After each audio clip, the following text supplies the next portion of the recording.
What's going on, guys? You're checking out an all-new Monday night edition of the RCWR show, coming at you for Monday night of October 7th, 2019. Come one, come all, just a couple of minutes removed from a new WWE Raw. Hey, man, you know how we do it here on the RCWR show, covering the latest in wrestling, entertainment, and beyond. Since 2011, it's the RCWR show with Lee Sanders. All right, man. So a lot of stuff we're definitely going to be getting into. First thing I want to acknowledge, because we got a little bit of an elephant in the room. Those of you may have noticed there was no WWE Hell in a Cell pay-per-view post-show, even though we did hype it up. And long story short, no excuses whatsoever for those of you maybe not connected with the social media and all that. Long story short, I really did not like the fact that WWE did not make any announcements as far as what was going on with that pay-per-view, because when we did the show Monday night, we only had 3 matches. Then when we came on Wednesday night and we were covering AEW Fallout, there was only 3 matches. Then when we came on Friday night, I think at that point there was 4 matches. Then when we came on Saturday night, because remember, we come on Saturday nights as soon as WOW Women of Wrestling goes off the air on Access TV. We do a little mini WOW recap. We're pretty much in and out in about 40 minutes, maybe less than that. Typically, it's been averaging 35 minutes. So it's like in and out, definitely. Still, the card was where it was. And so that really had rubbed me the wrong way. And one of the things I was saying to a couple of my colleagues that were feeling the same way on social media was, yeah, where is exactly the incentive to go out of our way to check out this pay-per-view? Because we got some really great NFL games that's going down Sunday. We got the return of Walking Dead, some other shows. Like, where exactly is the incentive? And so a lot of us just said, okay, you know what?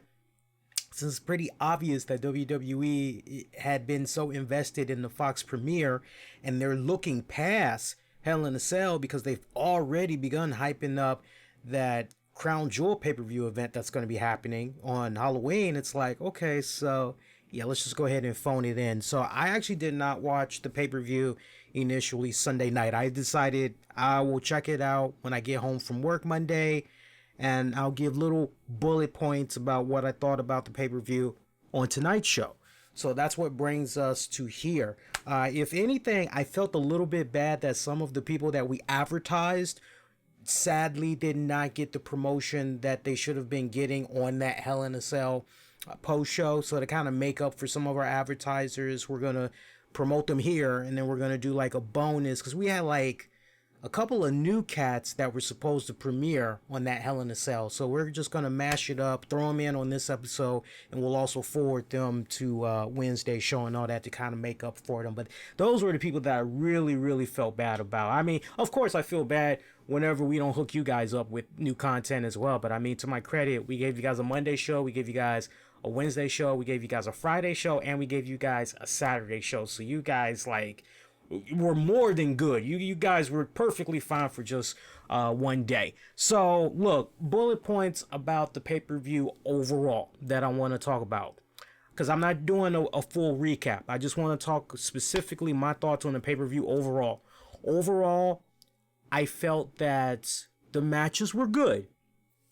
There were some matches that I felt, okay, you know what? I really don't need to see this on the card.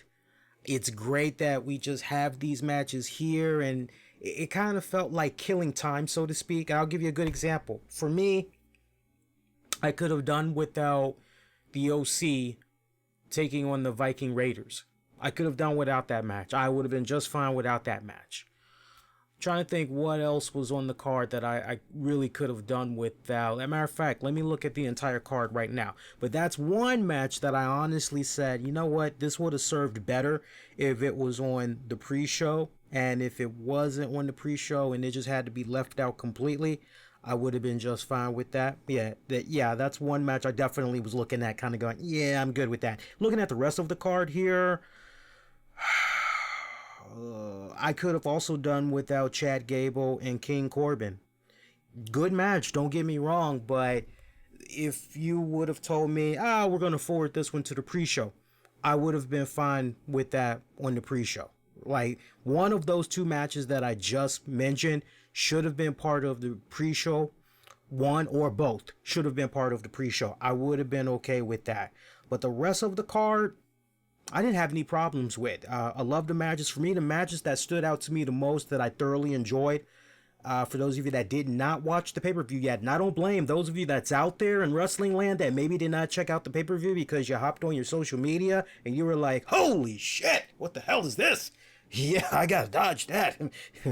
My eyes can't unsee what is coming, right? So I don't blame you guys if you said I'm gonna sit. But no, the pay-per-view overall was actually good. Where there were concerns was the finish. But the matches that stood out to me the most, I would say if you didn't see the pay-per-view yet, go out of your way and check out. I definitely would recommend the Becky Lynch taking on Sasha Banks Hell in a Cell match for the Raw Women's Championship. Go out of your way, check that one out. I gotta give props to the Daniel Bryan and Roman Reigns taking on Eric Rowan, Luke Harper. That was a great tornado tag team matchup. Kabuki Warriors, Kairi Sane and Asuka taking on Alexa Bliss and Nikki Cross for the women's tag titles. Go out of your way, check that out. That's another one that was really, really great. Honorable mention. Charlotte taking on Bayley, although I have a bit of constructive criticism with regards to that match. Okay, so if you don't mind me going over the spoilers for just some of these, you notice I didn't give you everything, but this is one match I do kind of want to talk about a little bit more here. So if you don't really care for spoilers, you're good, but if you don't want me, maybe you can come back. Like, now's your chance. You got like 5 seconds. You can come back in about 5 minutes. I'll be done talking about this particular match. 3, 2, and 1.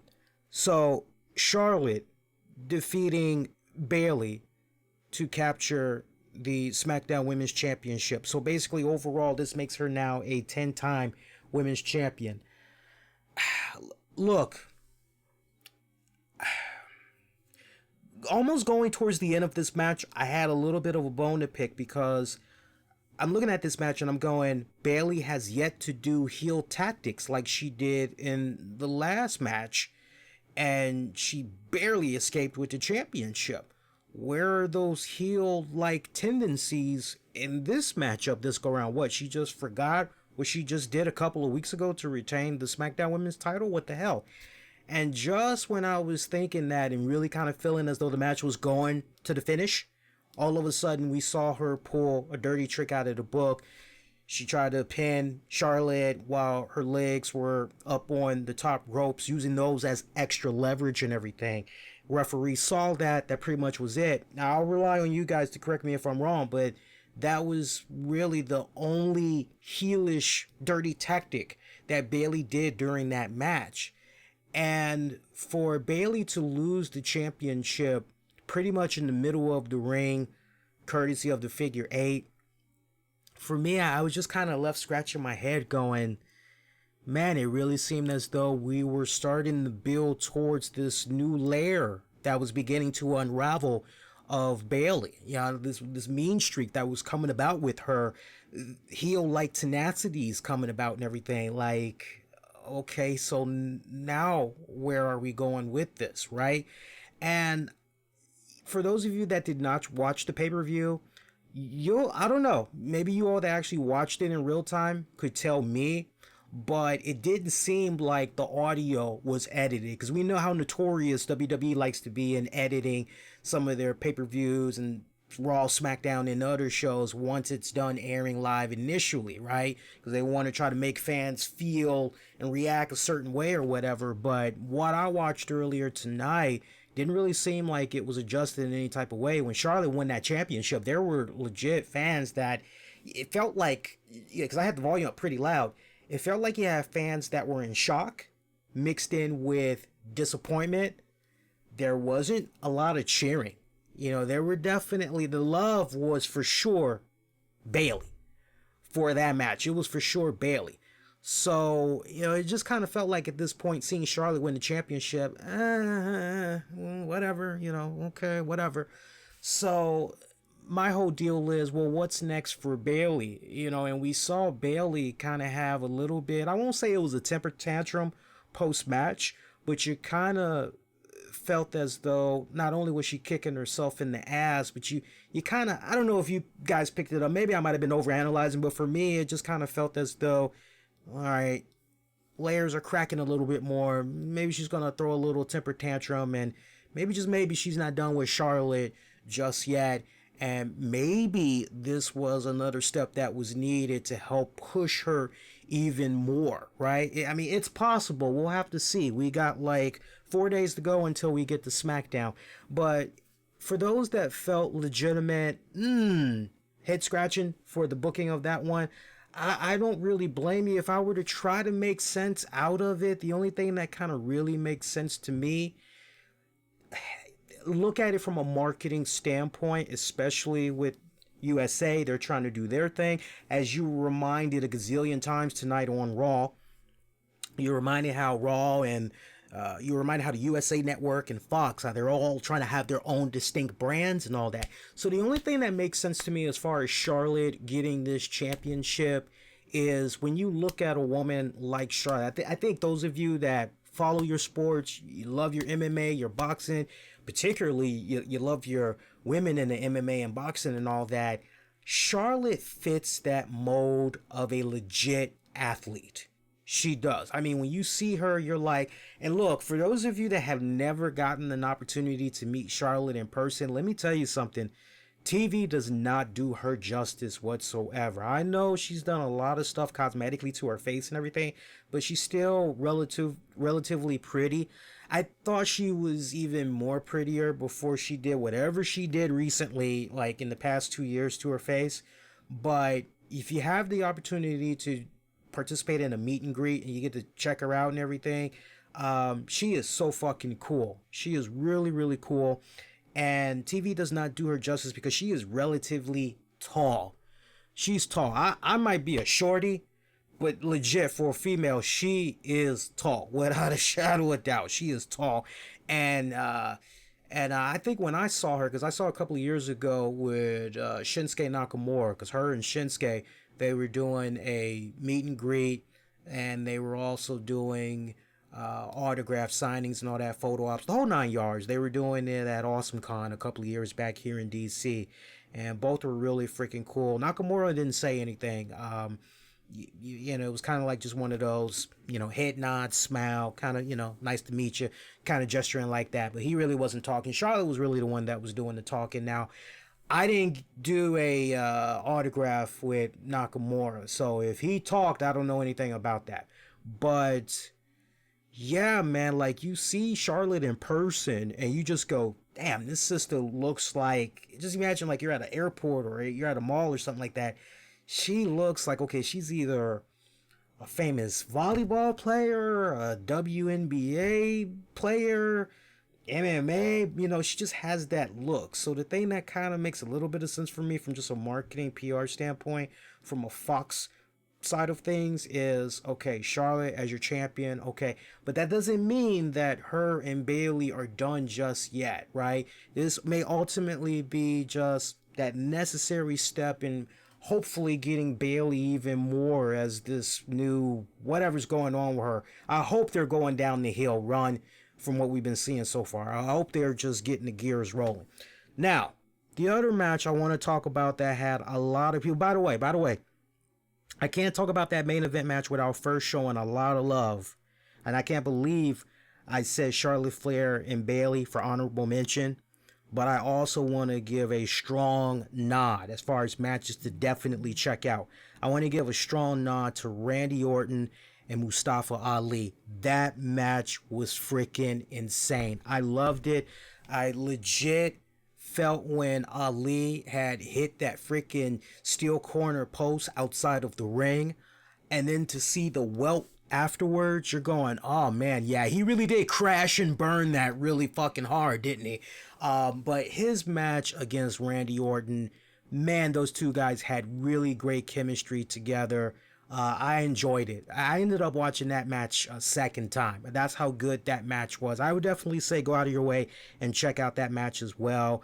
And legitimately, you could feel Randy Orton, all right, kid, yeah, you're pretty damn good. Like, as soon as the match is over and everything, like, you legitimately felt in that first 90 seconds that Randy was quite pleased with what Ali was able to showcase in their match. And I wouldn't be surprised if that match wasn't a rematch on this Friday's SmackDown. That's how good that match is. And I think anybody that had saw that pay-per-view, they definitely would tell you that, yeah, Ali, RKO, great freaking match. And the finish, by the way, I've never seen anybody counter the RKO the way Ali was able to counter it. That was probably one of the most brilliant counter moves I've seen in quite a long time. And I'm telling you, the guys over at 2K, when they get ready to make the next WWE video game, I don't know if it's maybe going to be included as part of some DLC, since we got 2K20 coming out in about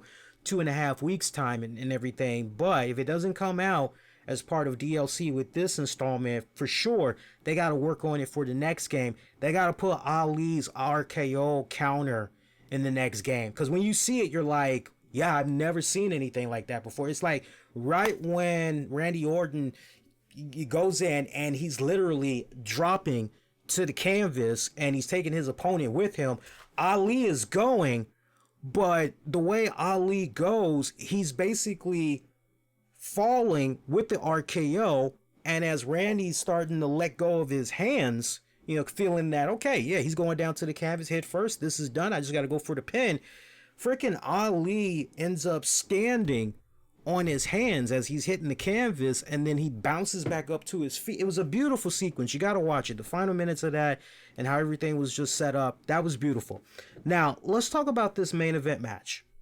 Seth Rollins taking on The Fiend, Bray Wyatt. It ending in a no contest. If you listen to the show, we were just here last Monday. And at the time, I went over, 3 matches? And I gave my picks. And if you guys recall, I had said, can I tell you what I would like to see happen with this match and what I think will probably happen with this match? And for those of you that, did not hear what I had to say, I actually got the audio loaded up. It's only about 3 to 4 minutes. I want you to listen to this. And I looked at it 2 ways. I said, okay, what I would like to happen, and if I was booking it, just following the storyline consistency.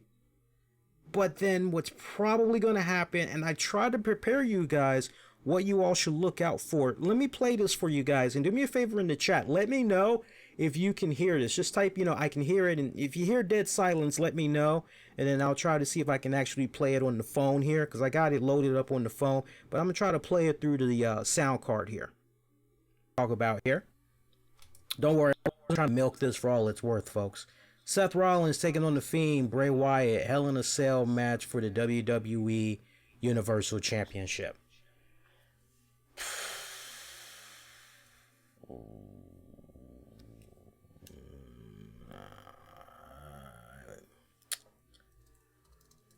Can I tell you what I would like, but what's probably going to happen? I kind of feel as though what I would like is Bray Wyatt as the champion. That's what I would like. What I feel like is going to happen, I feel like Seth Rollins is going to retain the championship by some type of weird bullshit. I'm not seeing Bray Wyatt eat a pin. I'm not seeing him take a submission. I'm not seeing any of that. I'm just picturing some type of a weird fuck finish where Bray Wyatt can, still kind of continue on with this feud. I would hope that we could just get the title off of Rollins, because I gotta be honest with you guys, I'm tired of the Rollins show. I just am. I'm sorry for you hardcore Seth Rollins fans out there. I love you guys. I really do. But it's like, from my vantage point, just understand where I'm coming from and where some fans are coming from.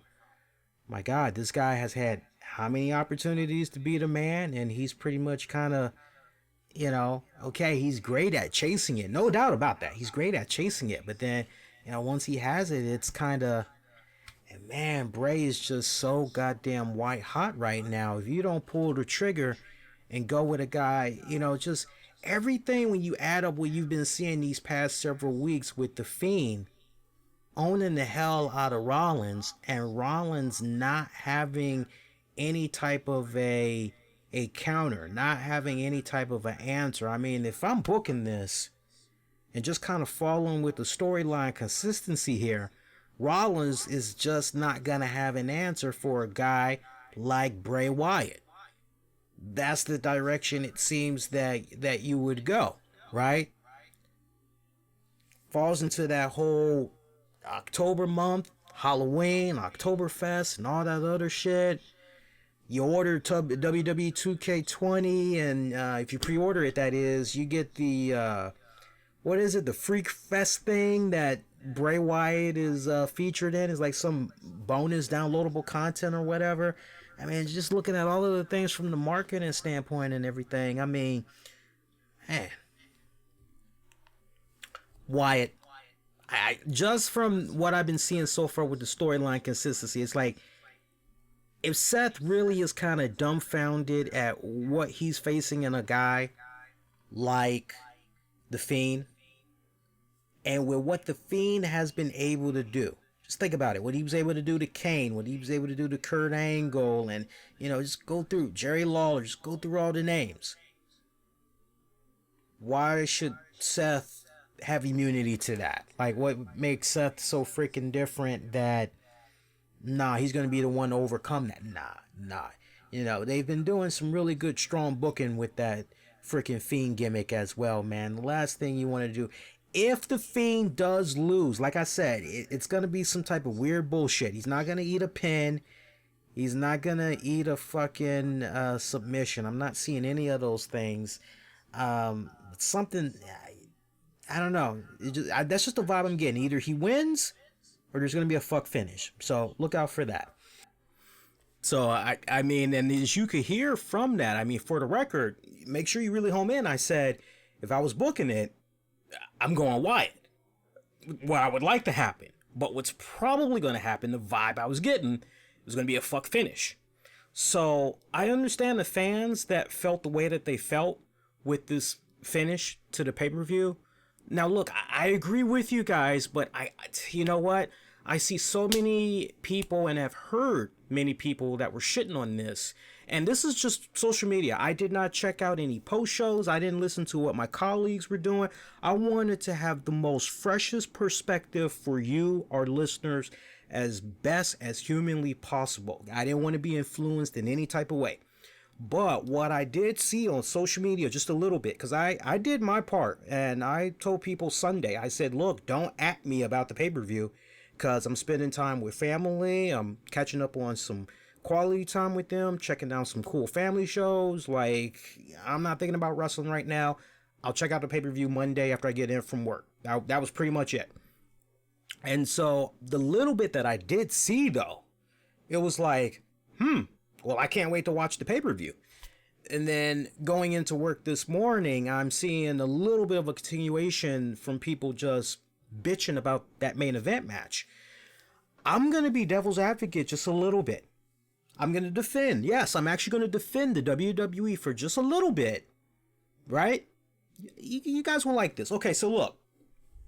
We can all be in agreement that with the current way WWE likes to do things, typically when they see that the fans unanimously are behind somebody, oh, they like this person, huh? Okay. And they want us to pull the trigger on this guy, huh? Okay. We'll keep that in mind. We'll pull the trigger. Okay.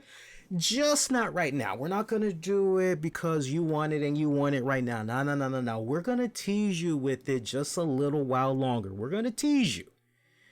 You're not going to like it, but we're going to tease you. You'll be all right, though, because when you see how we're going to have this circle back around and we finally do anoint that person you like so much, it'll be worth it. You guys will be happy. Bigger payoff, right? So for me, looking at this matchup, okay, Bray Wyatt, first opportunity at a championship. Are you really going to pop the cherry right then and there? Or are you going to try to figure out some type of a way to still make Wyatt look strong to the point where, hey, Seth, not for nothing, dude. You didn't pin me. You didn't make me submit. Like the Elton John song goes, I'm still standing, right? What's up now? So that kind of makes a lot of sense. But the question here, well, wait a minute. You have this match contested inside of a Hell in a Cell. How do you get out of something like that where both guys are still made to look relatively strong, right? Thus, that finish that we saw. Now look, previous Hell in a Cell matches, what we saw happen with Wyatt, that doesn't mean a damn thing, because a Hell in a Cell match, anything goes, right? Anything goes. Now, unless this was going to be a Hell in a Cell match and the stipulation was the only way to win is by pinfall or submission, then it's kind of like, okay, cool, pinfall or submission. Okay, so you can't get disqualified. You know, you can use weapons on your opponent. You can, ram them face first into the steel cage. You can throw them off of the top of the steel cage. You can do all of this other. Think about all of the infamous Hell in a Cell matches that we've seen over the years. It pales in comparison to what we saw Rollins and Wyatt do at the pay-per-view. The match was smartly booked. I will give WWE, this is where I'm defending WWE, I will give them a lot of credit for how they booked the monster, the Fiend.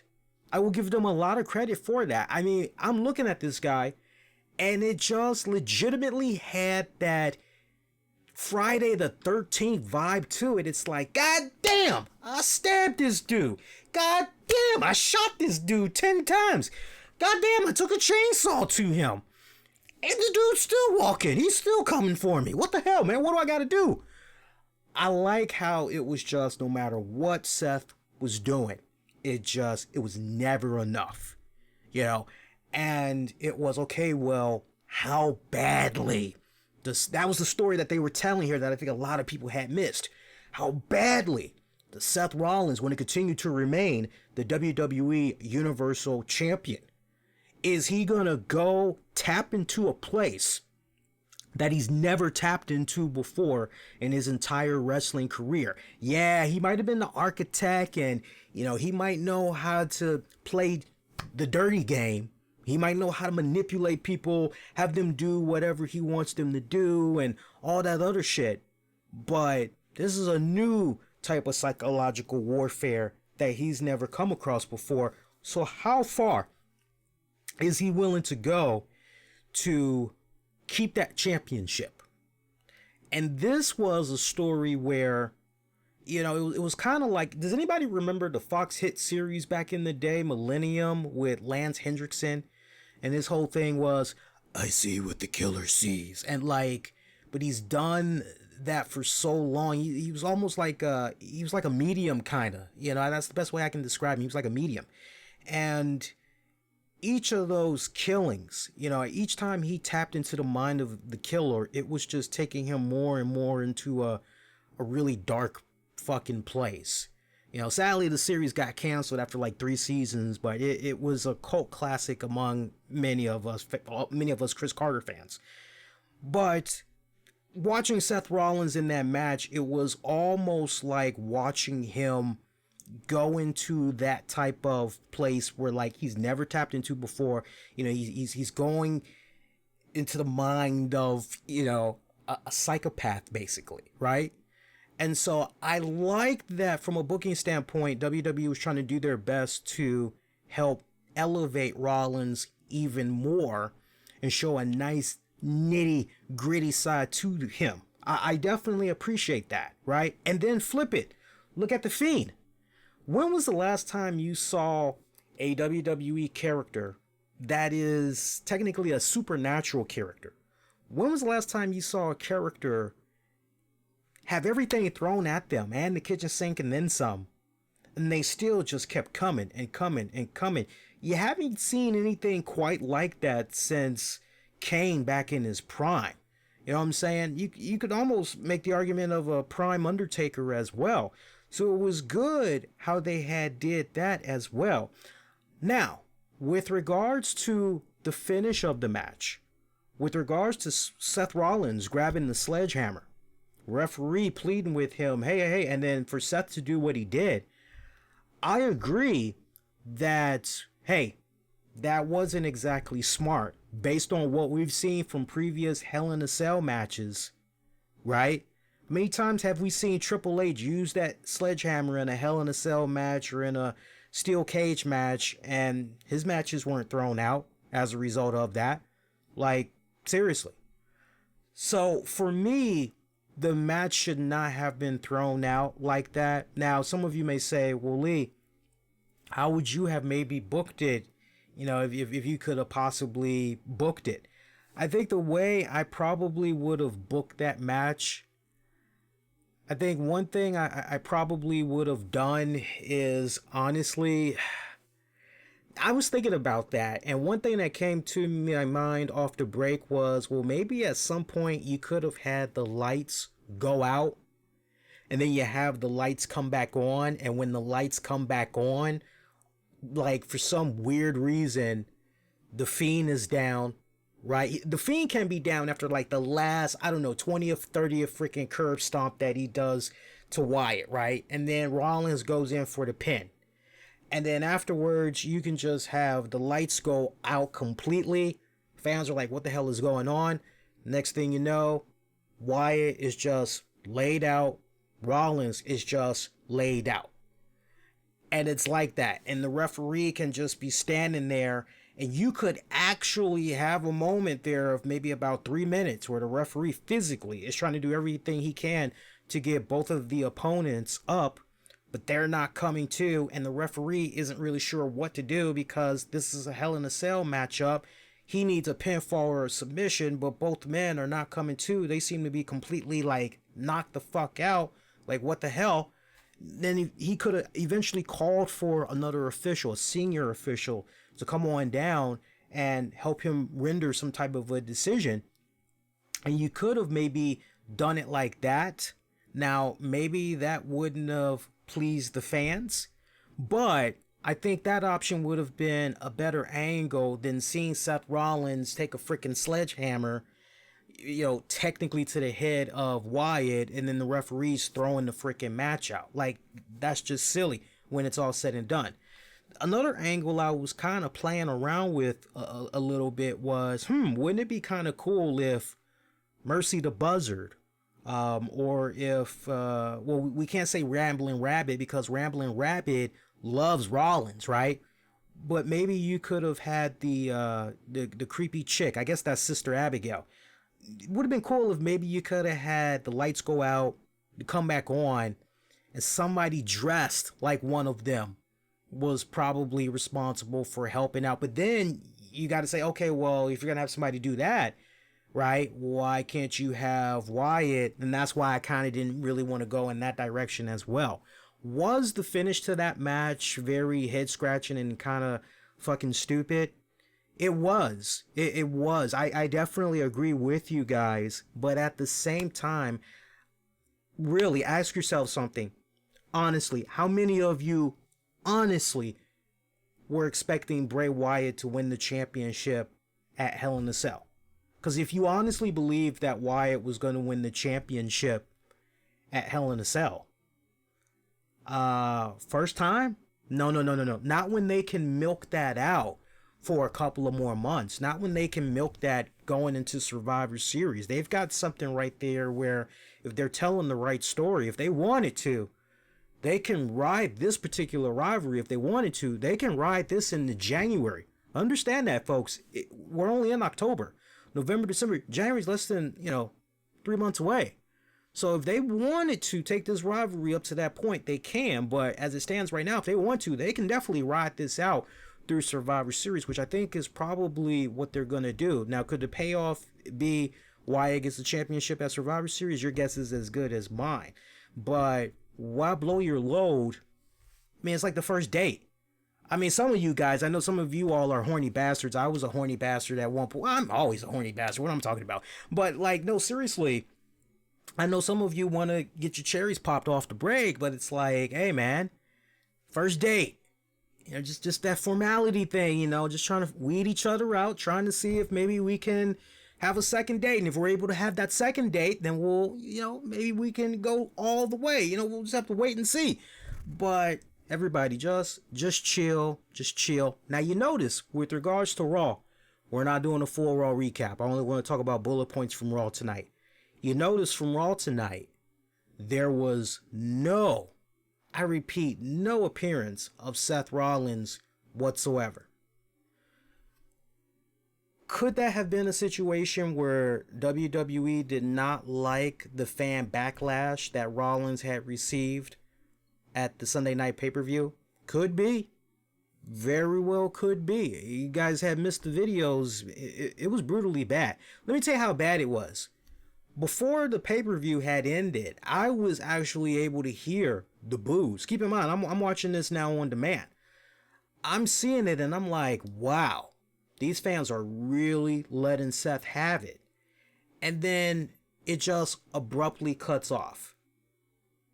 So obviously by them doing something like that, obviously WWE didn't like the way that had came out, right? Even though they meant well, they were trying to make both guys look good, but silly little booking right there. Okay, that's in the past now.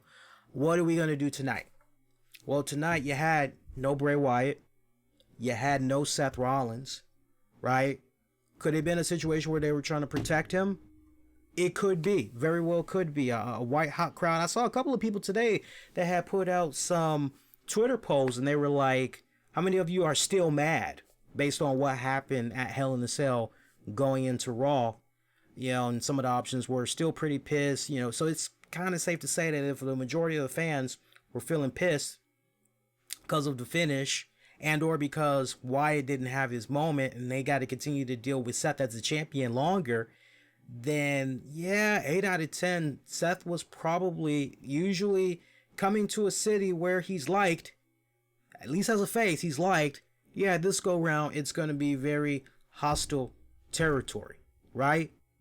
So, and I see what some of you guys are saying in the chat. I definitely want to show some love to you guys in the chat because this is our show. It's not just my show. It's our show collectively. And TJ, I appreciate the shout out / super chat. And if you guys want to do some super chats, we are taking super chats.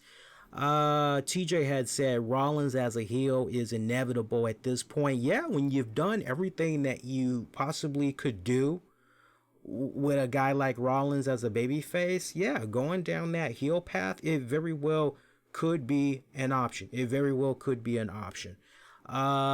See, Curb, this is the problem with Hell in a Cell being a dedicated pay-per-view instead of being used as a finish to a blood feud. It's not meant to open a rivalry. It's supposed to complete rivalries.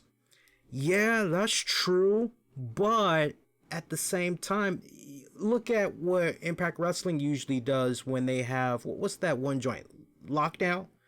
Where they usually have matches that are contested in a steel cage. No one ever had complained about, oh man, some of these matches were getting, to your point, some of these matches that we're having here, it really should be ending. When we see these steel cage matches, it should be the culmination of the feud coming to an end. It shouldn't be. But for a lot of fans, hey, look, I'm going to see knockouts in a steel cage match. Oh, man, I'm going to see Abyss, and he's going to be in a steel cage. Oh, man, I'm going to see this person in the steel. Oh, man, I'm so happy. Right? So it's about the gimmick. It's about selling the gimmick. It's about getting the asses, getting the eyeballs on the product.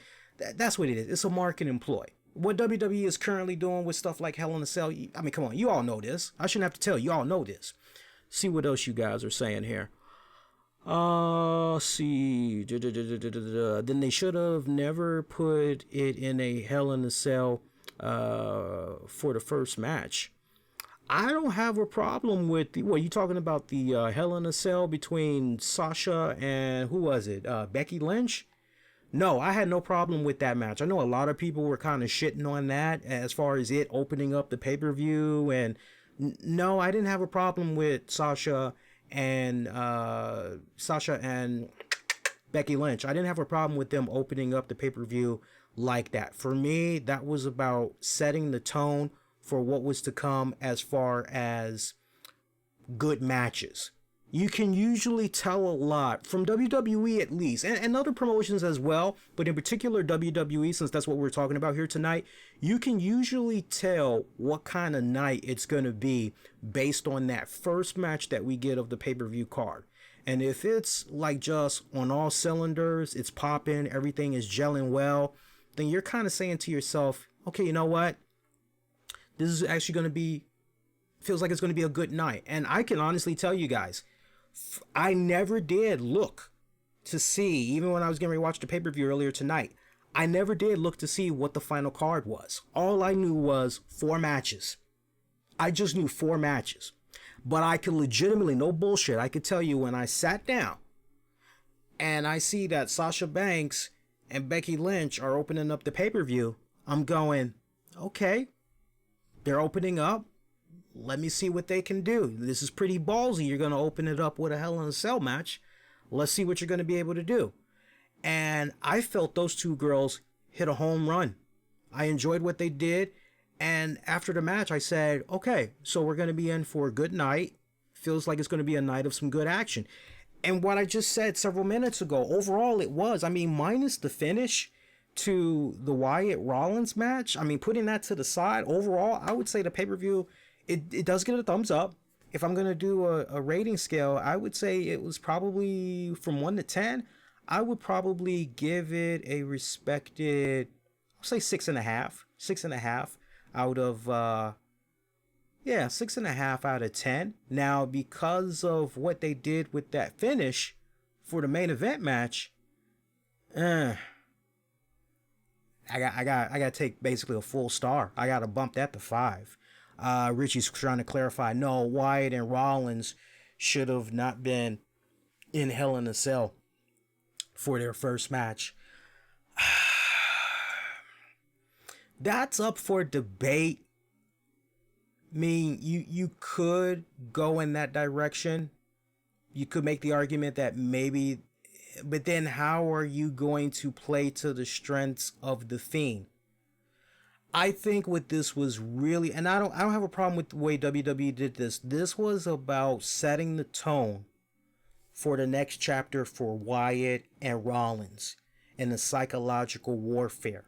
I guarantee you that when we go to Raw next week, we're going to see Rollins. He's going to come out and he's going to be like, hey guys. No, seriously, he's going to come out and he's going to be like, man, I got to tell you, I know some of you guys, you didn't see me on here on Raw last week. I know I'm supposed to be a fighting champion. I told you guys I was going to be here week in, week out. I'm going to stop doing the voice now because even I'm like being irritated. But I can see him coming out saying something along the lines of, hey, I'm sorry I disappointed you guys last week by not showing up. I know I told you guys upon winning the championship, I was going to be a fighting champion. I would always be here on the flagship show every single week. Your champion would be present. But I got to tell you, I was downright embarrassed with myself. I did not like and appreciate my performance in that Hell in a Cell match against Wyatt. I went into a place I've never gone into before. I can see him like really, really working that and saying I've never done anything like that before. Now, if the WWE writers, because they like to make their rounds checking out podcasts and all that, if they really want to milk this even more and take it to that next psychological warfare and all that, what I would like to see happen on next week's Raw, we haven't seen them together in weeks. I'd like to see a moment where Seth Rollins is backstage. He's getting ready to make his way out to talk to the crowd, lay everything that I just said to you guys, right? But then he runs into Becky Lynch. And she's like, hey, you weren't here last week. We normally ride together. You ain't returned my texts, my calls. How you holding up? Are you okay? And Seth can be like, yeah, I'm okay. I just needed that space. I needed some time away, find myself and everything. I'm good. I'm okay. It's like, are you sure? Yeah. We'll talk more about it later. We'll hang out later for sure. Let me go take care of this in the ring though. And then he lays out everything that I just had said.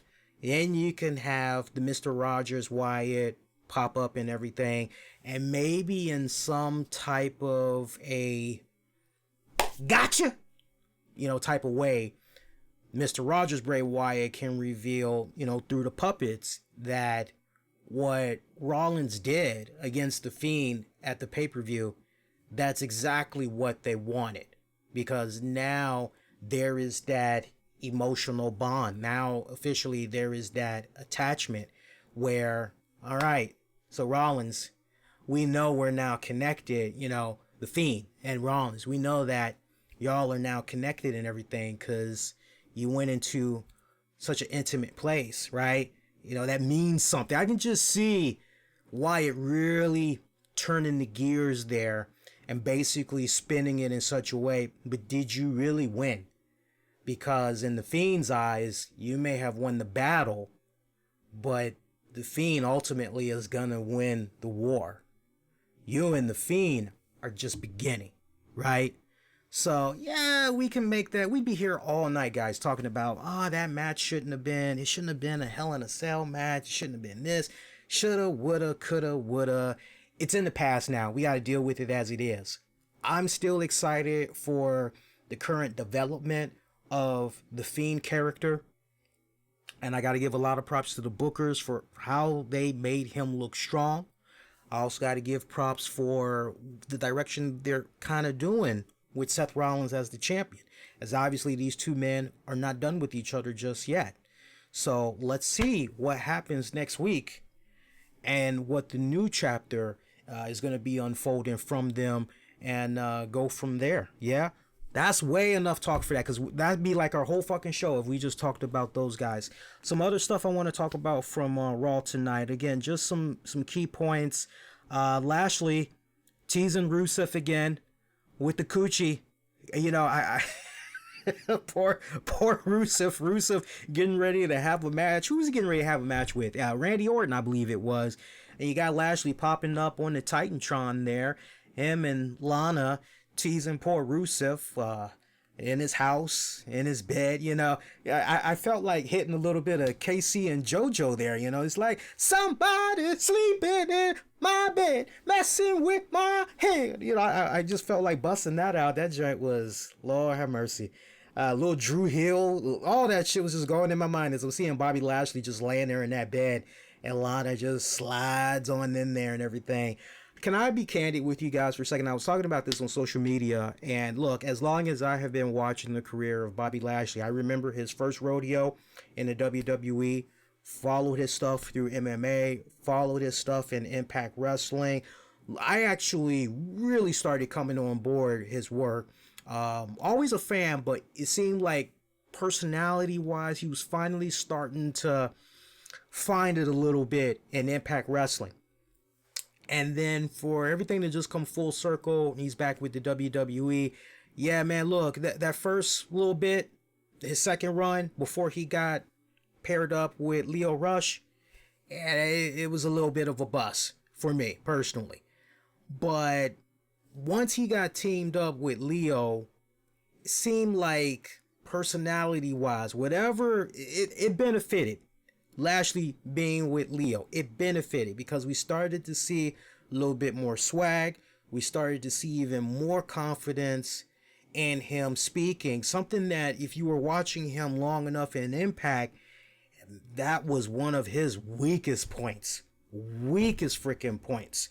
I mean, you see him in Impact Wrestling, you're like, holy shit, who is that dude? Okay, all right, I gotta pay attention to this dude. And then after about 3 minutes on the microphone, you're tired of him. But once he got paired up with Lio Rush, it seemed like he was really, really okay. And now he's got this even more cool new swag. Well, one could make the argument, well, Coochie will do that to you, Lee. It's like, yeah, if it's banging like that, yeah, it will. But no, seriously, I'm really loving this even more amped up swag that we're getting from Lashley. And I know some people are not liking this. They just, man, I'm like this. At the end of the day, what is wrestling supposed to be about? What is your favorite sport? What's that supposed to be about when you're sitting down and watching it at the end of the day? You're supposed to be kicking back, and you're not supposed to be thinking about the real world. You're supposed to not even be thinking about your problems that's going on. Everything can wait for that block of time that you're sitting there watching your show. And if you're watching something like wrestling, it's okay to bend realities a little bit. It's like, why so serious? It's like, we don't have to be serious all the damn time. I'm enjoying this angle. Does it feel very Jerry Springer-esque? Does it feel very Paul Heyman-esque? Yes, it does. And, fuck, I got a big ass plate. I got a spoon. I want more. I got a big ass pitcher. I needs that. Give me some more, please. So I love that. The last woman standing match between Natty and Lacey Evans, that was actually pretty damn good as well. I want to give a mad shout out to both of those girls. They actually was damn pleased with them tonight. Natty picking up the win in that matchup. Aleister Black, look, man, I didn't care for Aleister Black taking on the Bollywood brothers in a handicap match, of which Black won. But what I do care about are these promos that Aleister Black is cutting. Does anybody remember the TV show Family Ties? Remember Stephen Keaton? Every time I look at Aleister Black, I just want to say to him so bad, hey, Mr. Keaton, yeah, hey, what's up? Yeah, I just want to, whatever that dude's name was, I think he was dating, what was it? God, I can't remember the Michael J. Fox's older sister on that show. Like, he was going out with her, and like every time he would get around, hey, Mr. K, Mr. K, he kind of sounded like a Rocky Balboa. I wouldn't be surprised if you sat that actor down and was like, where did you get your inspiration from that character? I bet you he would say, dude, I watch 1976's Rocky so many damn times, it just grew on me. And yeah, like, I wouldn't be surprised if he had said that. But every time I see Aleister Black, like, everything visually is like, wow, who's this dude? This dude looks pretty freaking badass. He looks pretty dark. He looks pretty mysterious. But then, knock, knock, knock on the window. Who will come to me for giving me an opportunity? It's like, dude, you don't have to emphasize every single fucking syllable, man. It's like, for me, it just feels way too theatrical. It feels very comedic, and he comes off like the dad from fucking Family Ties, and it's like, less is more. I didn't care for those, sitting here in my room in dark basement, feel my pain, I could do without that shit. I really could. I'm hoping that Paul Heyman can actually do a lot more with Aleister Black than what's currently being done, because I see so much great potential in Aleister Black. Like, the in-ring stuff, that's not the issue. It's just the little vignettes. They gotta clean all that shit up. Less is more. I think if they could maybe start, I said this a couple of months back too, if they could maybe start distorting his voice a little bit, and kind of borrow a page from Impact Wrestling with what they're able to do with Sami Callihan and all that, and how he usually cuts promos on like a funky little cam and all that. If they could maybe kind of implement some type of a staticky thing, meets 9 Inch Nails, Cure, some shit like that, do some abstract type of shit, I think that would make his pre-produced segments even better. But less talking. The less talking, the better. That because that's what's really hurting him right now. Like I said, very comedic, very cartoonish, a bit too animated for me. See, what else did we have? We had a great matchup between Apollo Crews and Ricochet. It's another good matchup. Ricochet getting the one up on that. Of course, meat and potatoes for tonight's Raw. One of the main reasons why to tune in. If you were curious if Rey Mysterio was going to be in the house, he was. There was no Cain Velasquez with him, though. He was talking with Charlie Caruso, who looked oh so fine tonight. Charlie basically getting the scoop on, hey, we saw you on SmackDown with Cain Velasquez, what's the deal? And Velasquez just basically said, when you hurt me, or rather Mysterio said of Velasquez, when you hurt me, you hurt my family, you're going to meet Kane. And that pretty much was Rey Mysterio's message. So we kind of got a little bit of a continuation from what happened on last week's SmackDown tonight here on Raw, kind of setting up the tone for this coming week's SmackDown and everything. And Cain Velasquez is a very popular dude right now, man. I mean, it's a no-brainer. You don't have to be a genius to figure it out, but you know, he's hot hands right now. There's a lot of people that want his services. And keep in mind, he still has a contract under UFC. We talked about this last week. He's supposed to do one more match. Can't remember the date now. I don't know if it's coming up later this month or if it's next month, but he has another MMA match that's going to be happening and all that. And, you know, hey, no shit that there's a lot of other promotions that probably want to try to acquire his services and all that. But the fact that we saw him on that season premiere of SmackDown against Lesnar, I mean, you should just take that as a sign that, you know, even if he hasn't signed a deal just yet, just the fact that he did what he did in that spot there with Lesnar, you know, that lets you know, as far as in good faith goes, there's definitely going to be some business later down the road. And you know, I see how everybody was kind of picking on him and making fun of his build, basically saying, oh, it's Walter and Mysterio's son Dominic combined and all that other shit. You know, and I'm like this. First of all, I didn't get in on that. You can go on my social media. I never made fun of the guy. You know why I never made fun of the guy? Because even though I'm not a diehard MMA fan, I know just enough and I've seen enough to know, okay.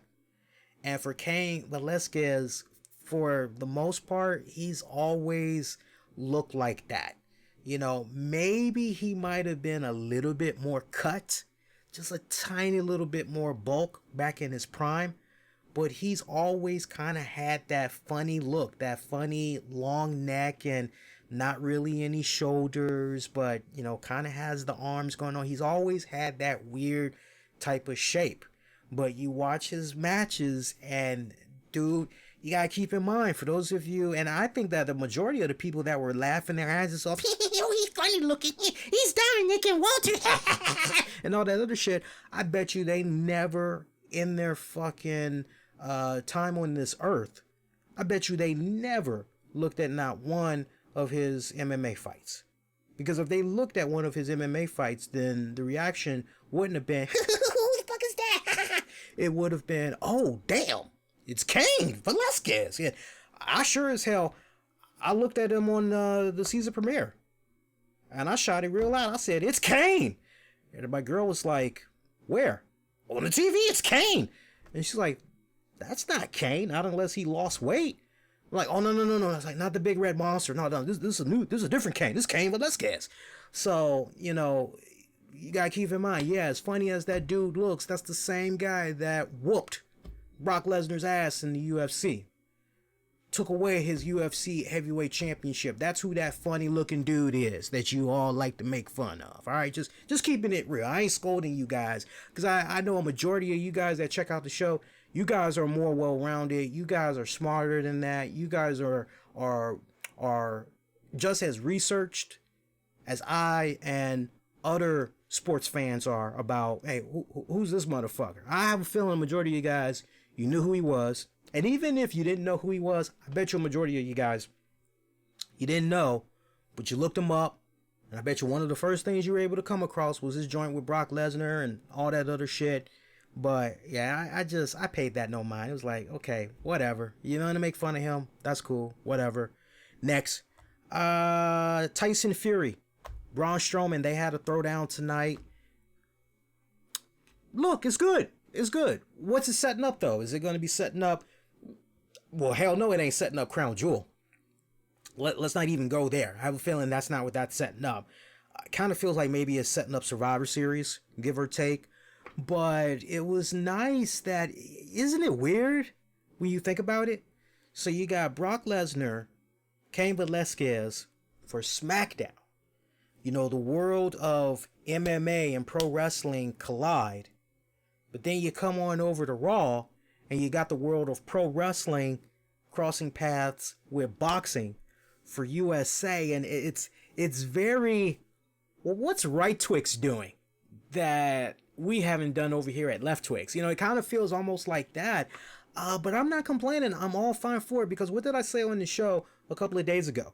one of the things I said was, because somebody had brought up the whole, how are people supposed to know? And it's like, nah, my pretty babies. It's like, your typical wrestling fan these days, your wrestling fans that are 18 to 49, majority of them, they like their NFL, they like their boxing, they like their MMA, they like their wrestling. So, I bet you for every 20 18 to 49-year-old men, every 20 you have in a line, I bet you out of that 20, at least 7 to 10 are gonna know who's who. That ain't really a bad thing. It's probably a lot more than that. Quite honestly, it's probably a lot more than that. But the point is, you think about the type of wrestlers that usually get into the business. It's like, what was their former background? Just kind of following up on what I said last week. Well, you're usually a former NFL player, or usually they are a fellow or former pro amateur wrestler. Tried out for the Olympics, yada yada yada. Or maybe they tried their hand in MMA, or maybe they at one point tried their hand in boxing, or so it's always cool. And then when you got guys like Jack Hager, aka Jack Swagger, Ken Shamrock, Bobby Lashley, CM Punk, he lost, but still, you give him that nod. Brock Lesnar, list goes on and on and on and on and on. It's really cool what WWE is doing right now, and it's an interesting time to be a WWE fan, because when you rewind it back, there used to be a time where it was kind of looked, from WWE at least, looked kind of frowned upon. Stay clear from that MMA, that boxing shit. But they were good. They were good enough to do business with Iron Mike Tyson and that Steve Austin thing. So what we saw tonight was kind of reminiscent of that. It was reminiscent of that. It was also reminiscent of Big Show, Floyd Money Mayweather. So a lot of those things was going on in my mind as I was seeing both of these two guys. That was a great pull apart. All that was played out there with that segment. I loved it.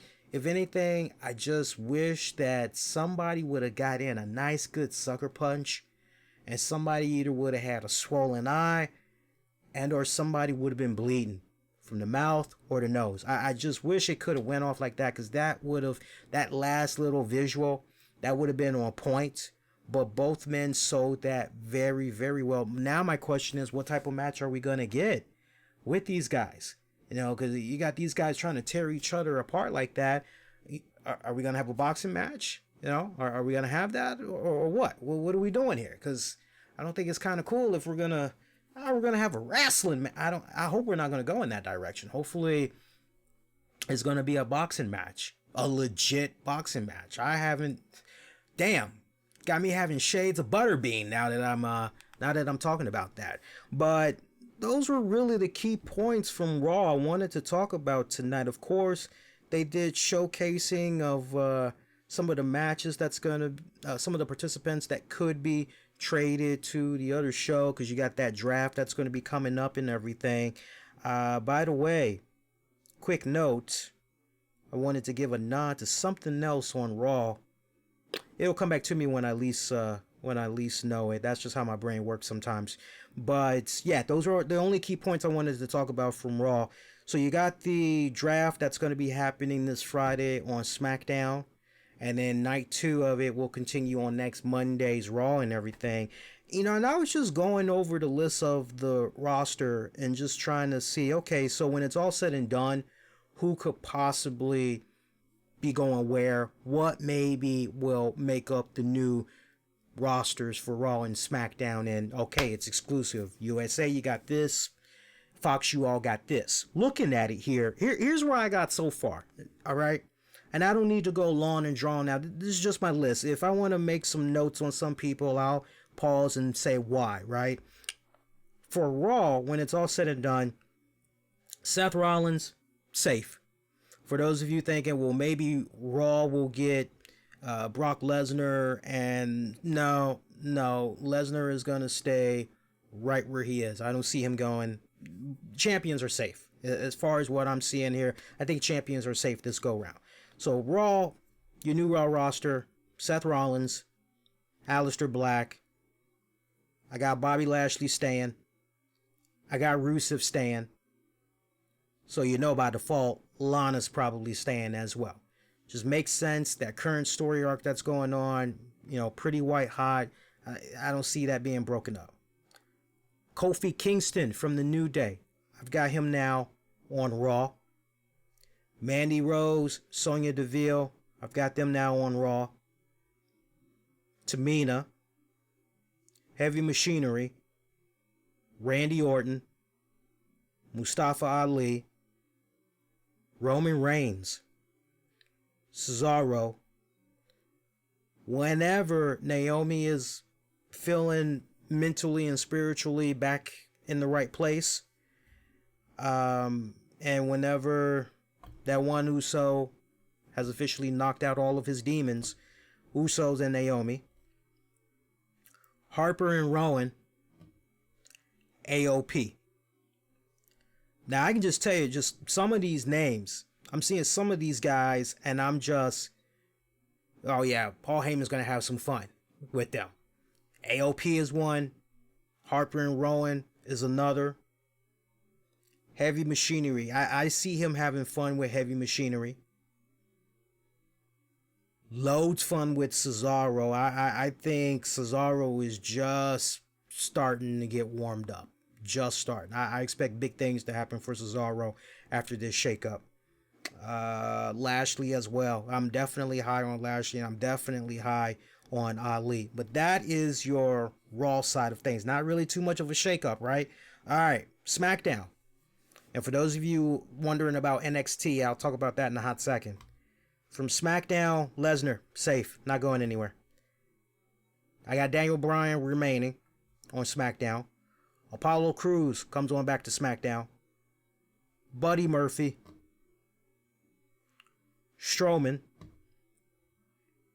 Viking Raiders. Big E. Ricochet. Zelina Vega. Nia Jax.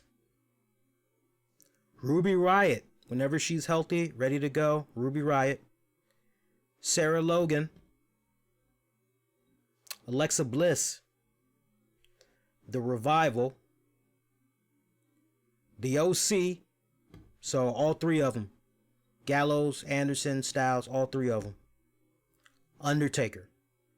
Now, some of you guys may be saying, well, wait a minute, Lee, wait a minute. I didn't hear you mention my man, what's his face, Xavier Woods. Well, what's going on with Xavier Woods? I'll get to him in a hot second. And for some of you that's also wondering, wait a minute, Lee, also, you didn't mention Liv Morgan. What about Liv Morgan? Liv Morgan, I'm going to say goes to Raw. I'm going to say Liv Morgan goes to Raw, but she could be SmackDown as well, but I'm thinking more so Raw. Now, NXT. These are the people I see going to NXT. The key word is going to NXT. Drake Maverick, Xavier Woods. Like as far as exclusive,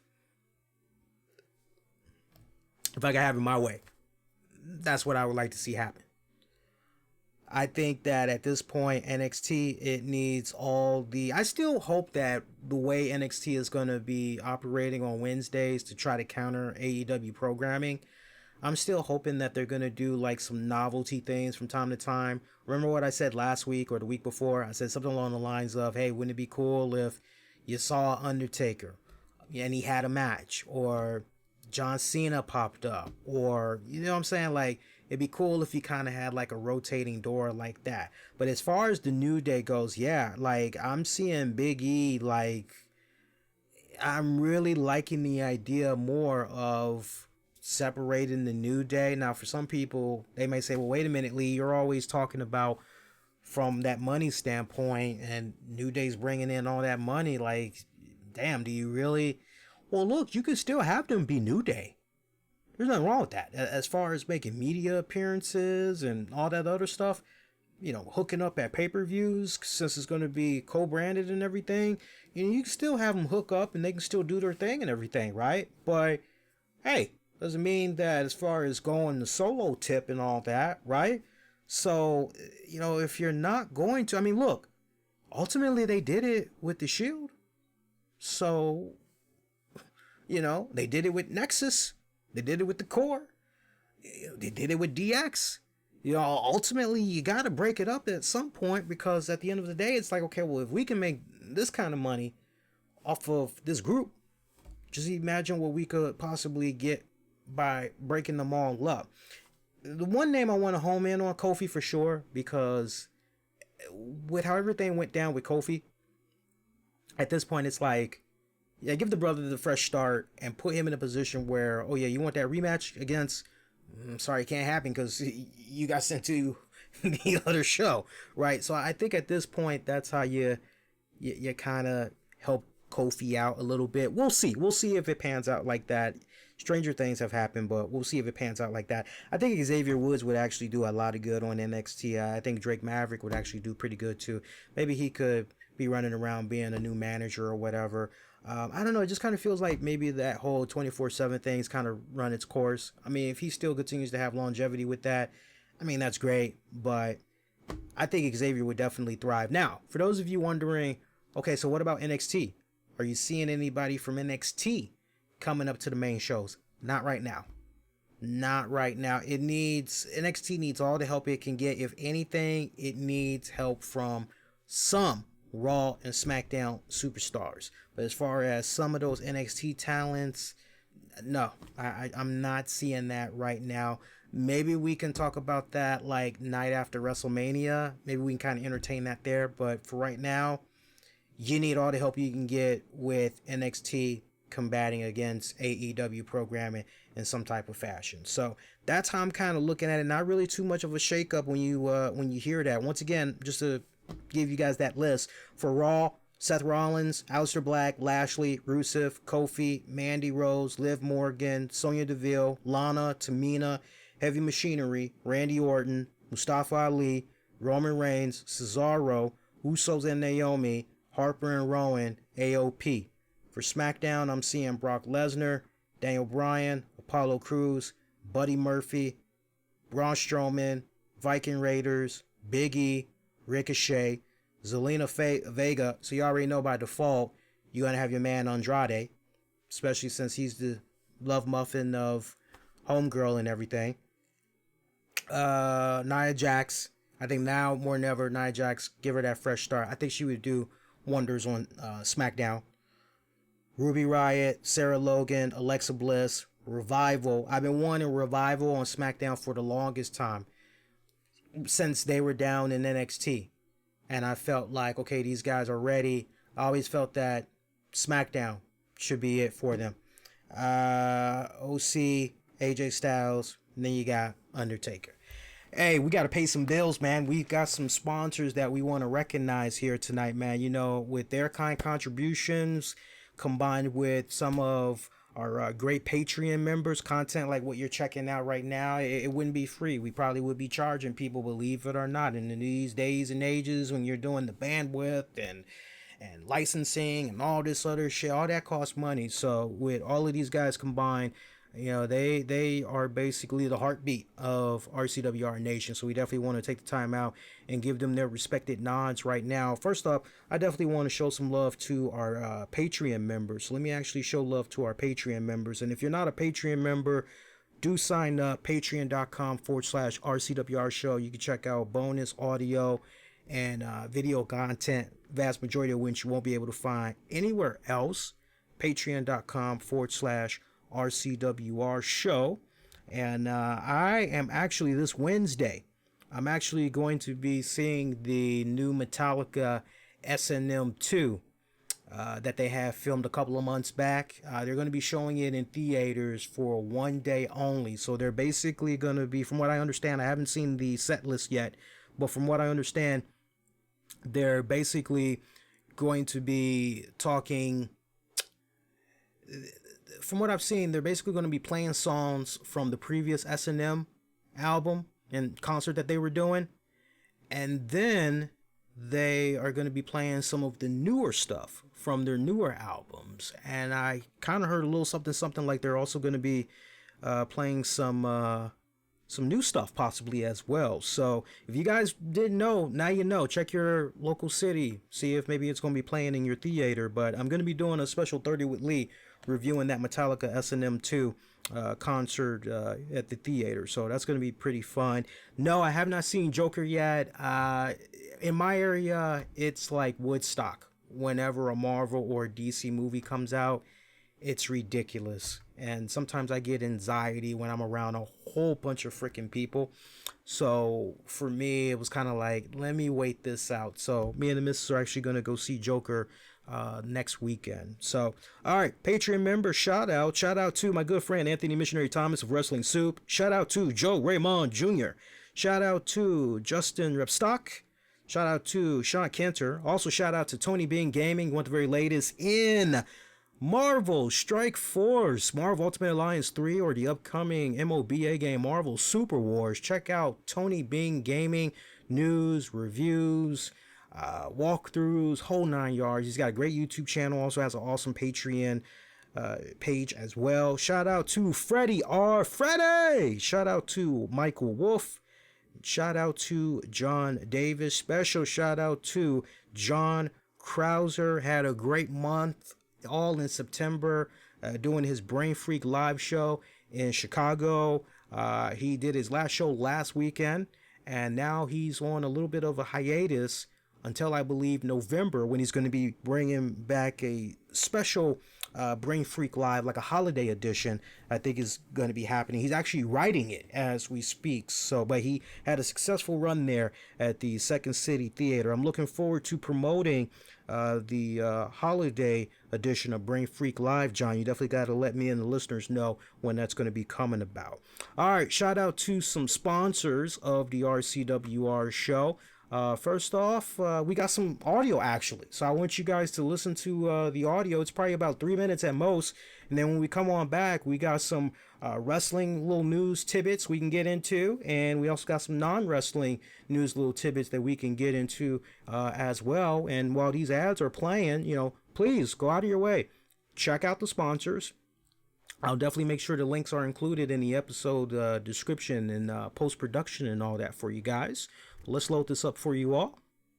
Hey guys, Lee here. I get asked from time to time, Lee, what's some of the acts you like to check out music-wise? As many of you all know how much of a music buff I am, I also love reviewing music of all types, be it singles, albums, you name it. One band that I had came across I'd like to recommend is the John Spagnesi Band, where their motto is playing awesome music for your soul. They just announced their fall tour with dates in the US all underway now, going through January of 2020. And unlike some bands that's out there, all due respect to those bands, but this band here, what they love doing is making sure they don't go out to every single city, every single state, and play the same set list over and over and over again. They believe in making each show very distinct and unique. If I were to describe this band to you all, because I know many of you are into the rock, the rap, the jazz, hard rock, classic rock. If I were to describe this band to you all, I would say if you love Zakk Wylde, Allman Brothers, bands with a nice combination of blues, rock, little touch of New Orleans, maybe a little bit of folklore as well,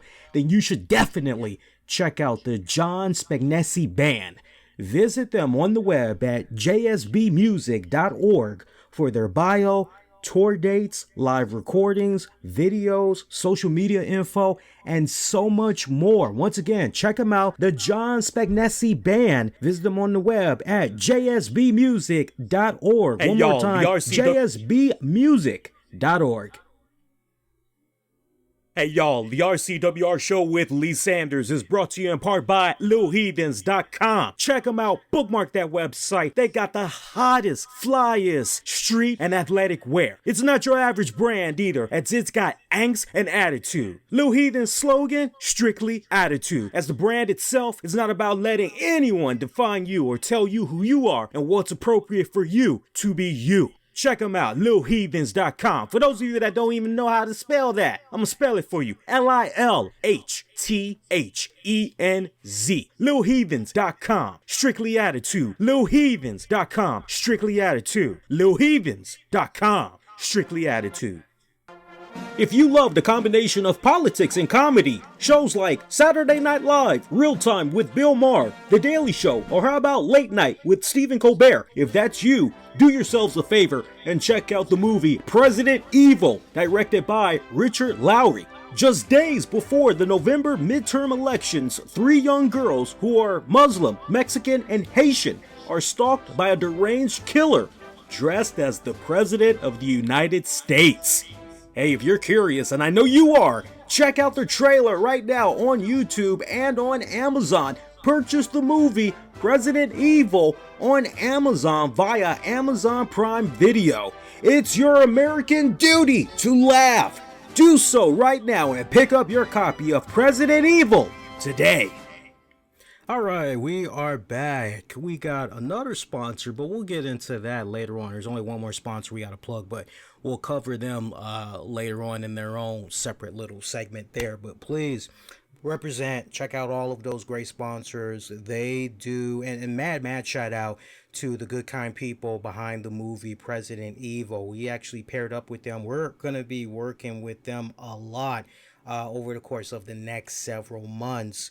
So definitely all of these sponsors, but you know, I'm trying to single one out particularly, but I did actually watch the President Evil movie and I enjoyed it. So you definitely need to go out of your way and check that out. But check out all of these guys, and hey, you know, worst case scenario, if it doesn't apply to you, maybe somebody you know, you do it that way.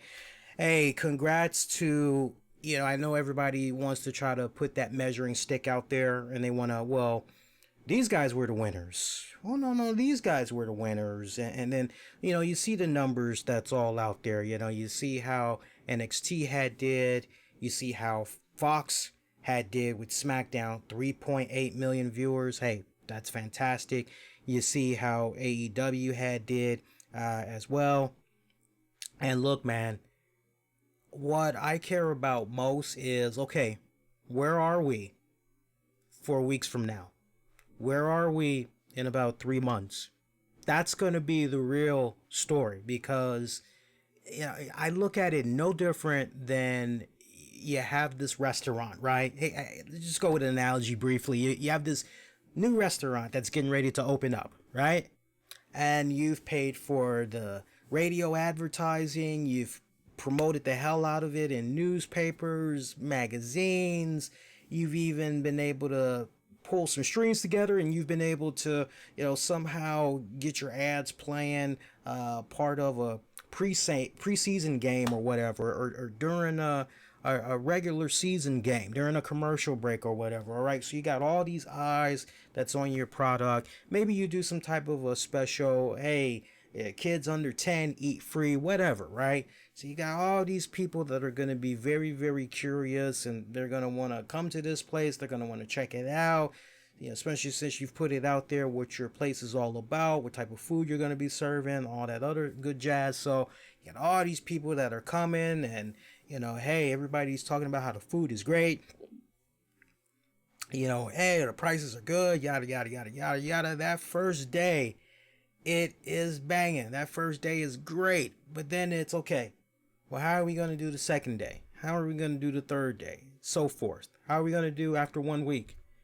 Okay, now the real story. How are we going to do after that first week? Now that we've put all that buzz out there. Because, you know, all that advertising, that costs bad money, right? And, you know, at the end, you got to break even. But then at the same time, you also got to be staying cash flow positive, right? So, you know, it's not just about breaking even, but also making a profit. So, you know, where are you going to be a week from now? Where are you going to be 2 weeks from now? Where are you going to be a month from now? Where are you going to be 3 months from now? Where are you going to be 6 months from now? Where are you going to be 8 months from now? Where are you going to be a year from now? Right? So it's good that AEW, NXT, SmackDown, it's good, Raw, it's good that they all are doing their respected thing right now. But it's like, okay, let's see where you guys are after a couple of weeks. That's going to be the real story. Because for me, it's okay, how many of those guys are you going to be able to retain?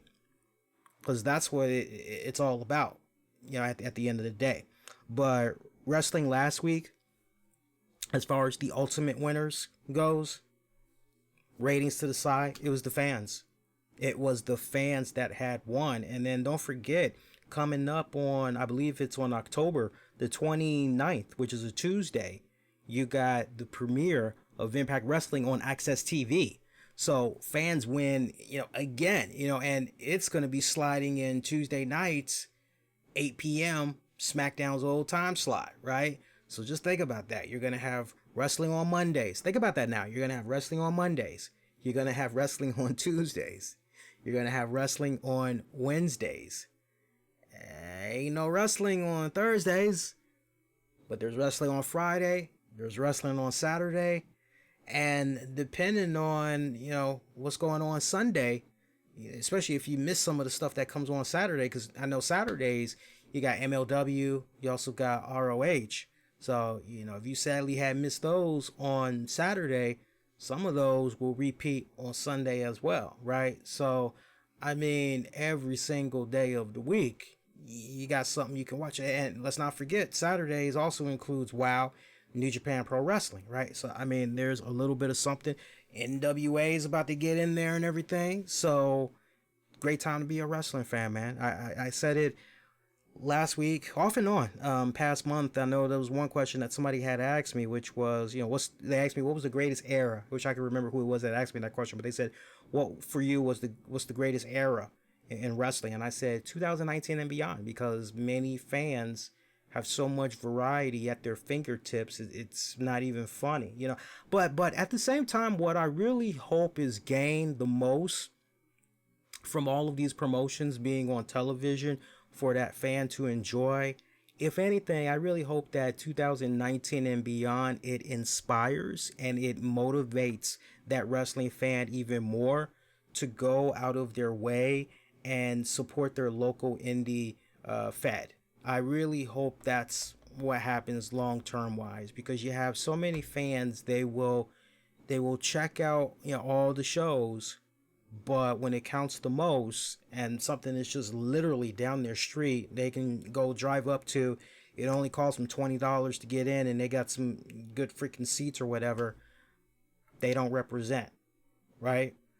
I mean, you could be looking at the next Seth Rollins, Bray Wyatt, Becky Lynch, and they could be coming right from your backyard and you don't even realize it. So I also hope that on top of this new era we're in, where we have so much variety at the touch of our fingertips, that it also inspires and motivates that wrestling fan more to get involved with some of the local fans in their area. Some wrestling related news. Hey man, speedy recovery to Samoa Anoa. They're going some liver transplant surgery. Samoa Anoa, you probably all best know him for his run in the Head Shrinkers. He was set to undergo liver transplant surgery last week. It looks like it was happening based out in Philadelphia.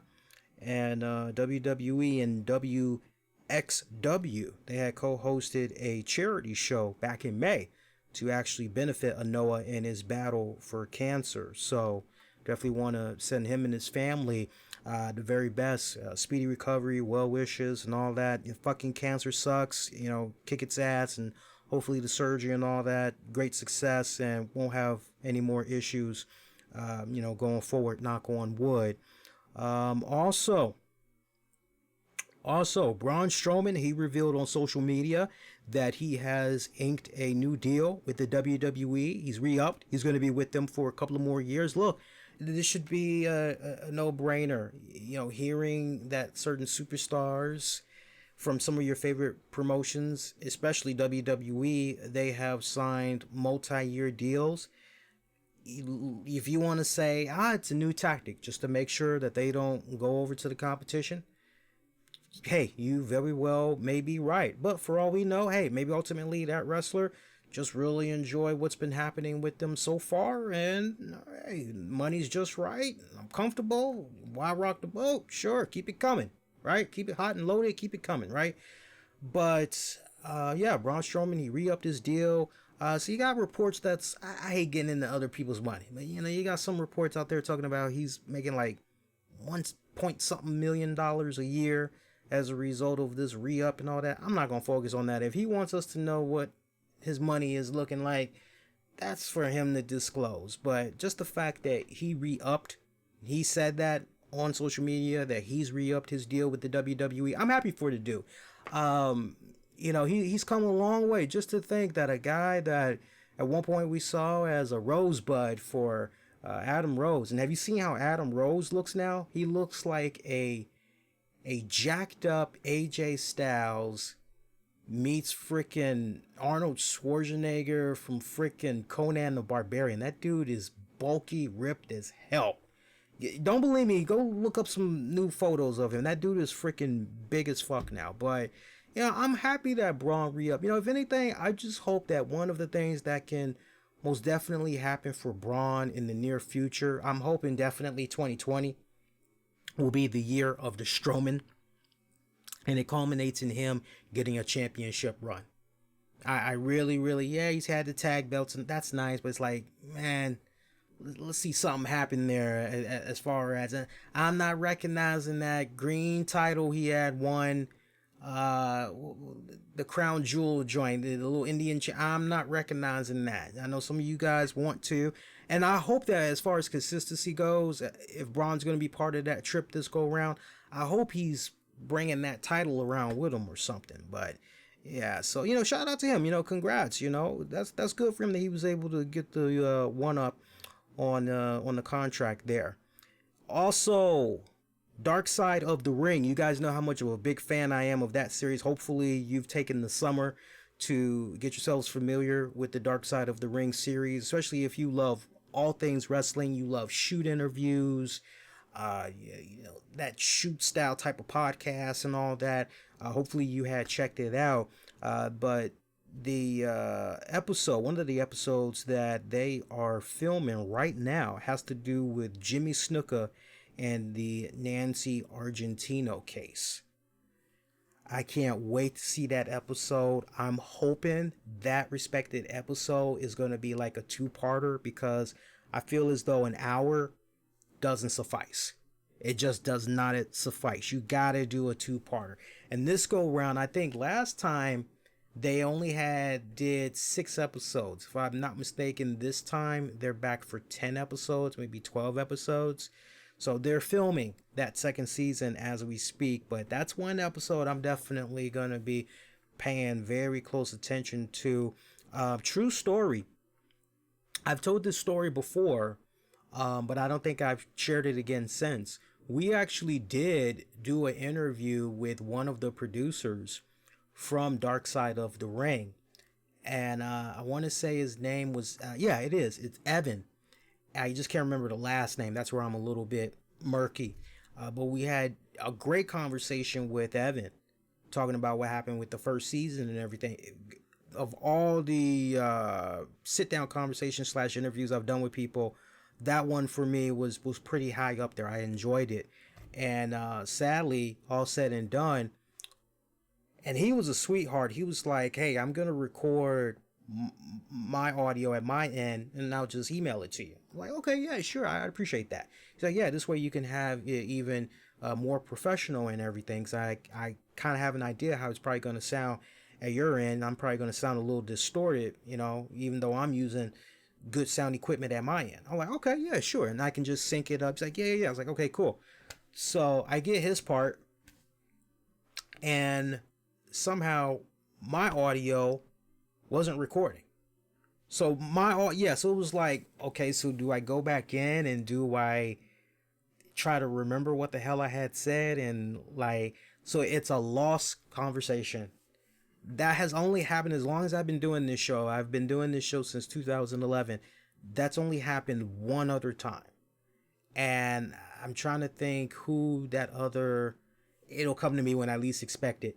But it was like, damn, are you serious? Can a brother get a break here? So I'm definitely looking forward, the point I'm making, and having some of the guys from Dark Side of the Ring come on to the show, and this time everything has been tweaked out. No issues going forward, but no word yet on when season 2 is going to be premiering. But again, it's going to be about 10 episodes. They're also going to have episodes that's going to focus on the deaths of Chris Benoit and Dino Bravo. So I'm looking forward to it. I hope that, because I told Evan, I said, look, man, I said, you guys, you got to do me a solid, man. It's like, and I'm sure I'm speaking for many old school fans, you got to do an episode dedicated to Mildred Burke.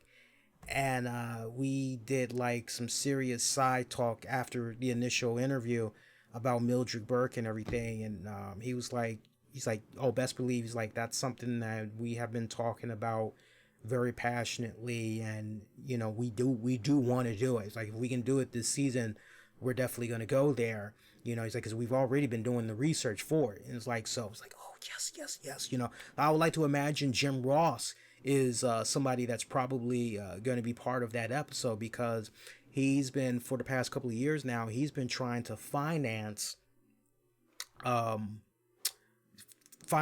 and secure funds so that he can make either a mini series or a movie based on the life of Mildred Burke. And if that's kind of going over your head, you don't know your old school wrestling like that, Google Bing.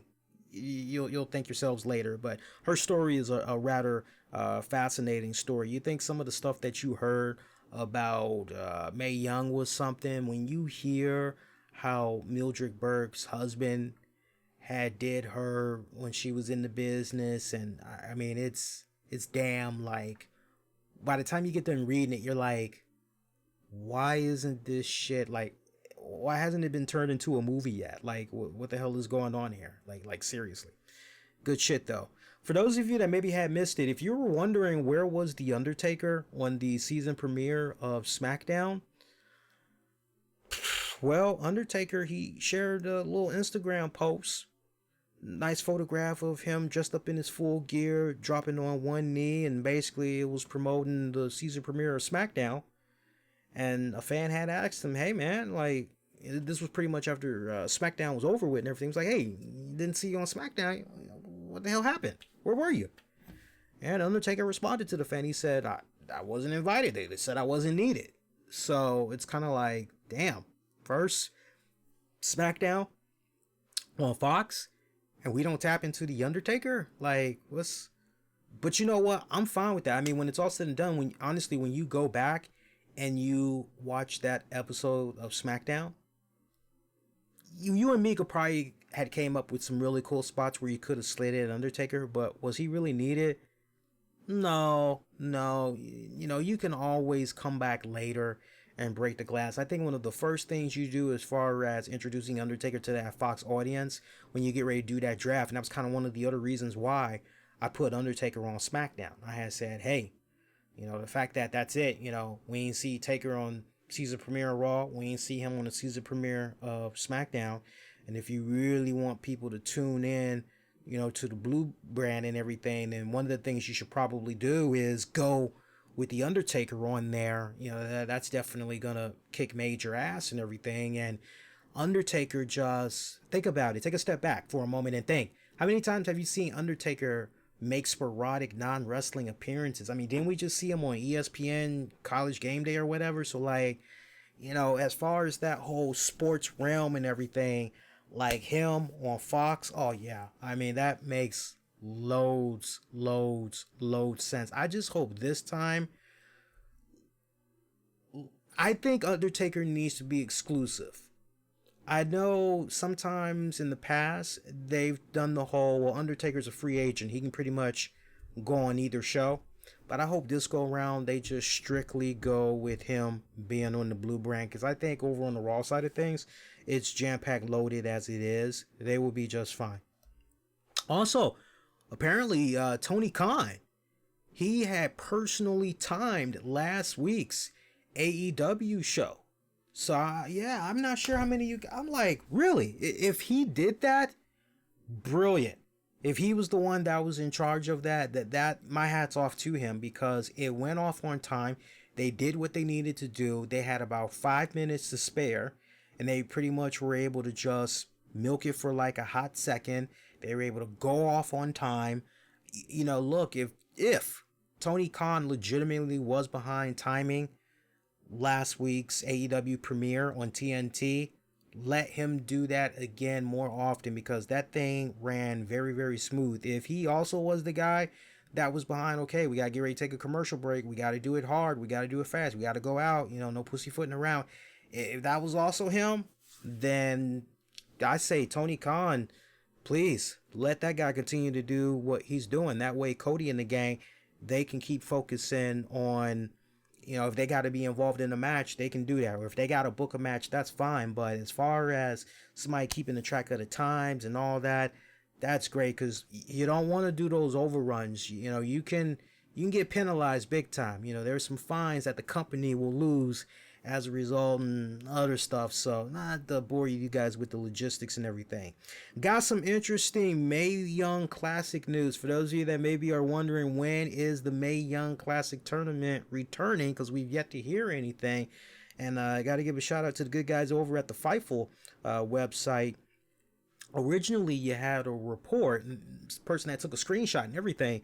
It looked as though tickets were going on sale for the Mae Young Classic tournament.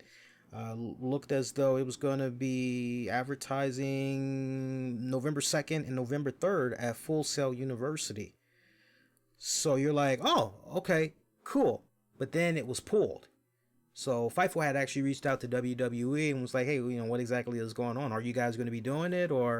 And the official word about that is from WWE, those details were posted in error.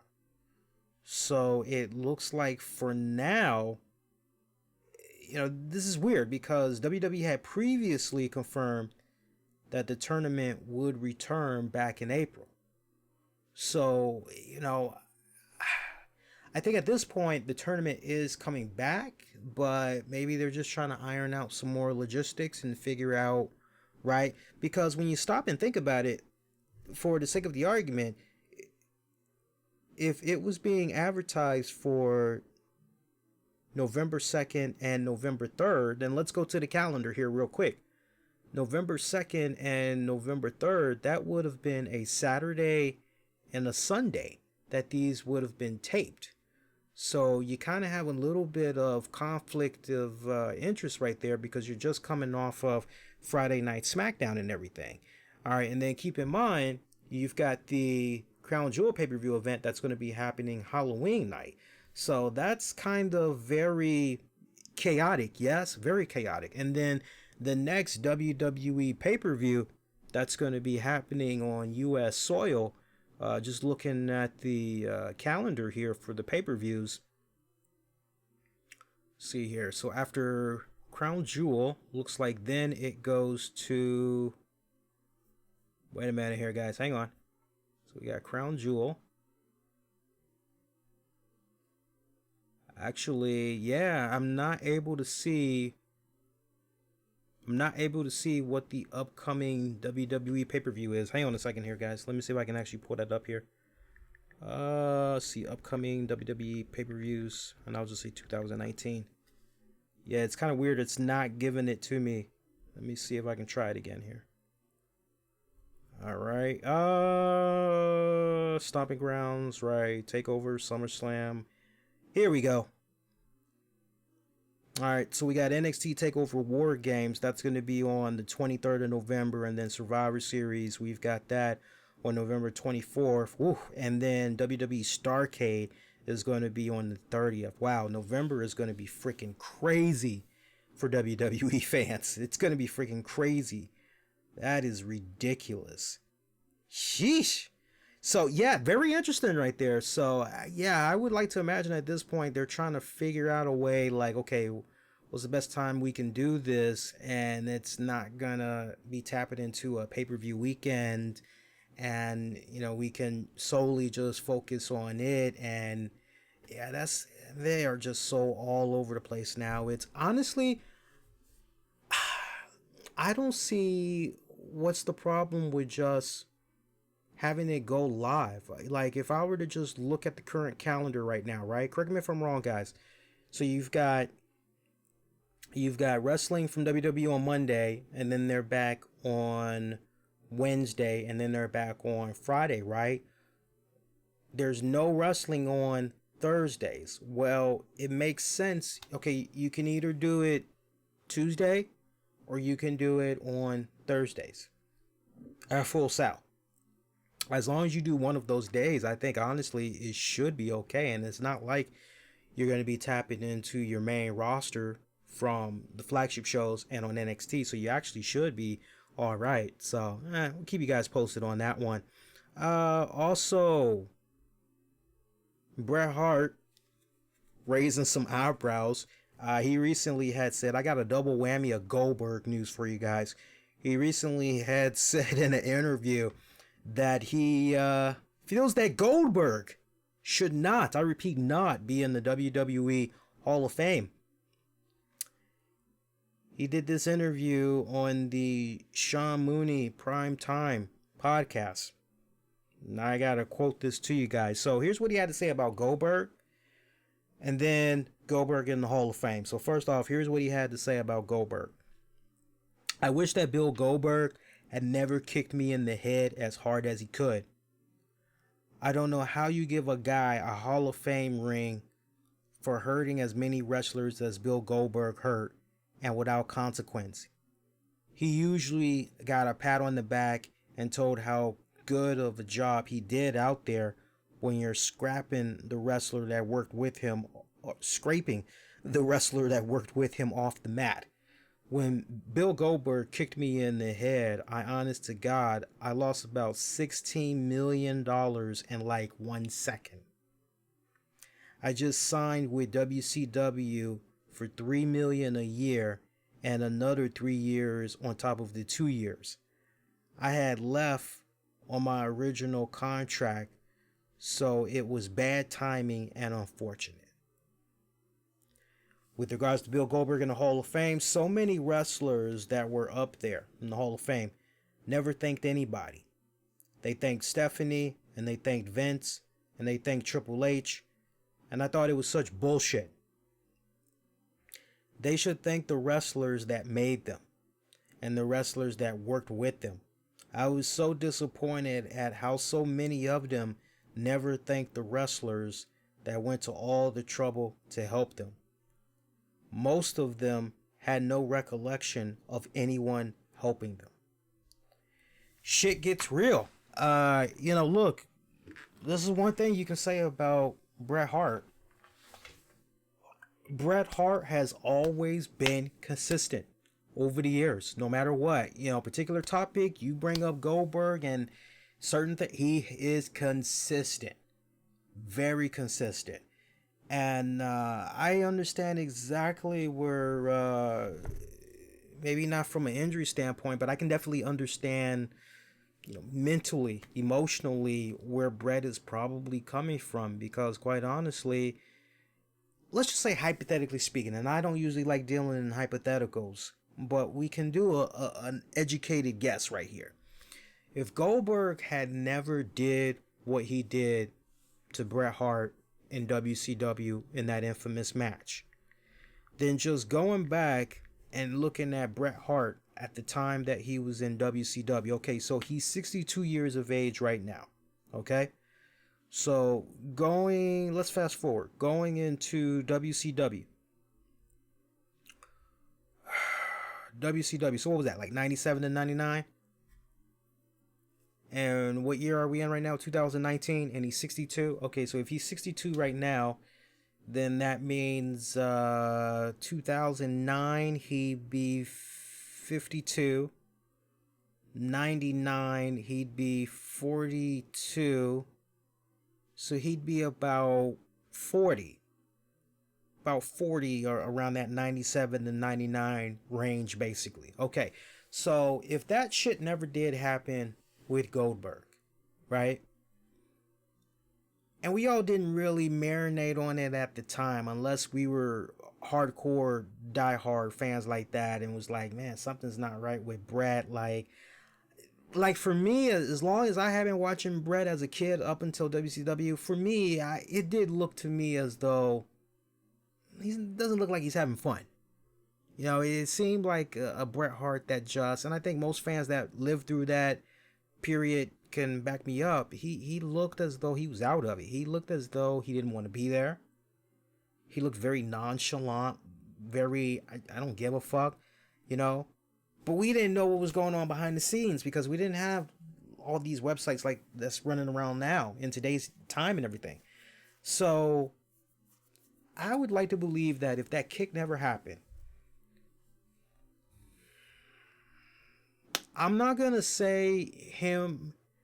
No, I am. I'm going to jump out there. I would like to believe that Brett would have continued to wrestle.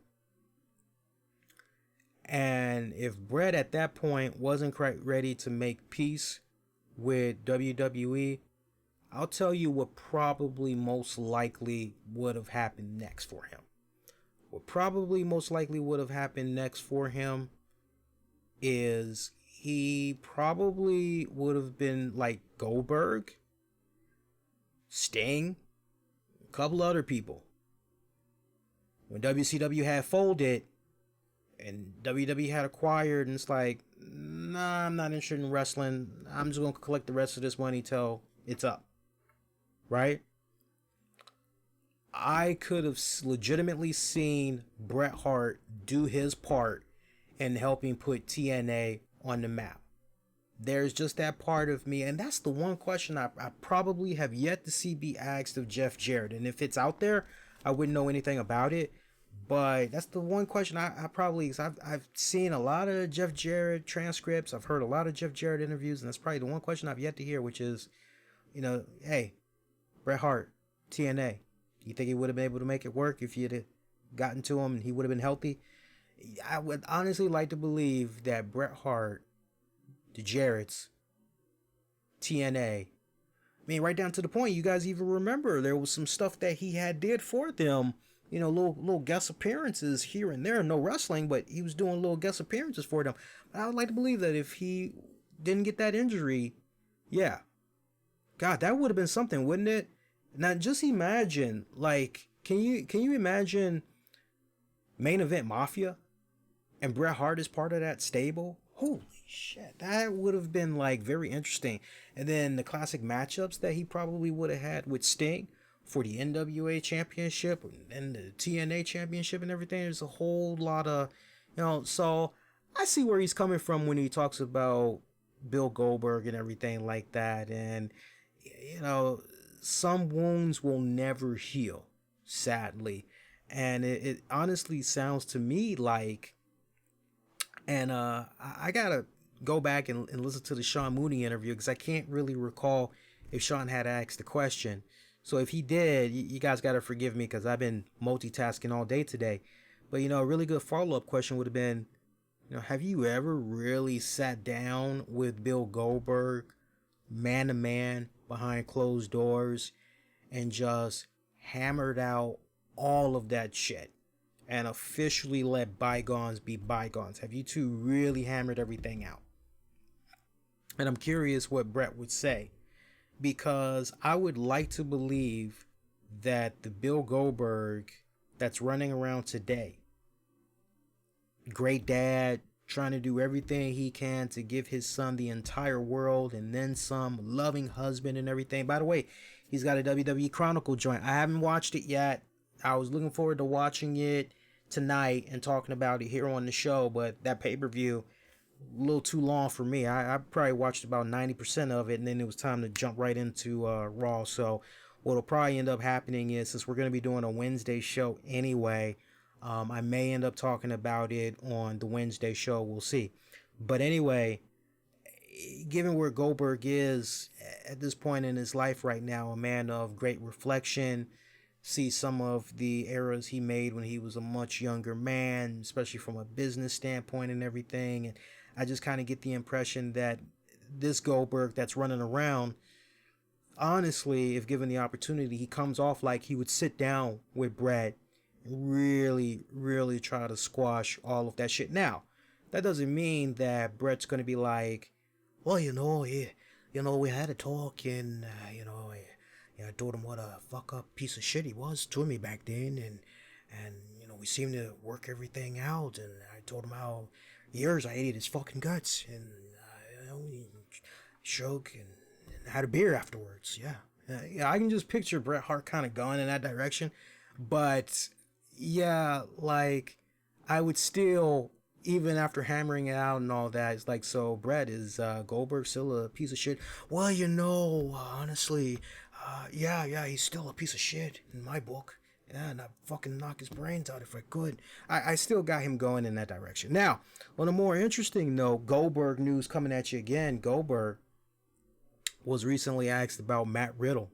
I see you guys were talking about Matt Riddle there, so you guys will actually find this a little bit funny for those of you that maybe didn't hear about it. But yeah, Matt Riddle set this up for you guys. So Goldberg was asked about Matt Riddle. And the way this had came about, stirring the pot, man, stirring the pot. He did an interview with Sky Sports, and they were talking about the Fox premiere, all that good stuff. And as far as, hey, would you do another match? Goldberg's like, yeah, I feel like I got another one in me. Yeah, sure. And it's like, so what's your thoughts on Matt Riddle? We kind of see what's going on with you there with Matt Riddle. Like, what's up? And Matt Riddle said, who is that? I don't even know who that is. Okay, so if you want to get a good answer from me, you might want to ask a question about somebody who to me is viable, because I don't even know who that is. Matt Riddle responded to that. Who, it's probably fair to say Goldberg won't be facing Super King of Bros in the ring anytime soon. Look, man, I think it's interesting that just a couple of weeks ago you had that Goldberg Dolph Ziggler confrontation. I don't know, what was that, at a restaurant or something like that, and you're kind of like, okay, kind of seems like they're setting up something for another match with these two. But then it just got dropped like cold turkey. You're like, okay, well, if we're gonna go in that direction, that's fine. But you talk about bending fact and fiction, right? Bending that realm of reality.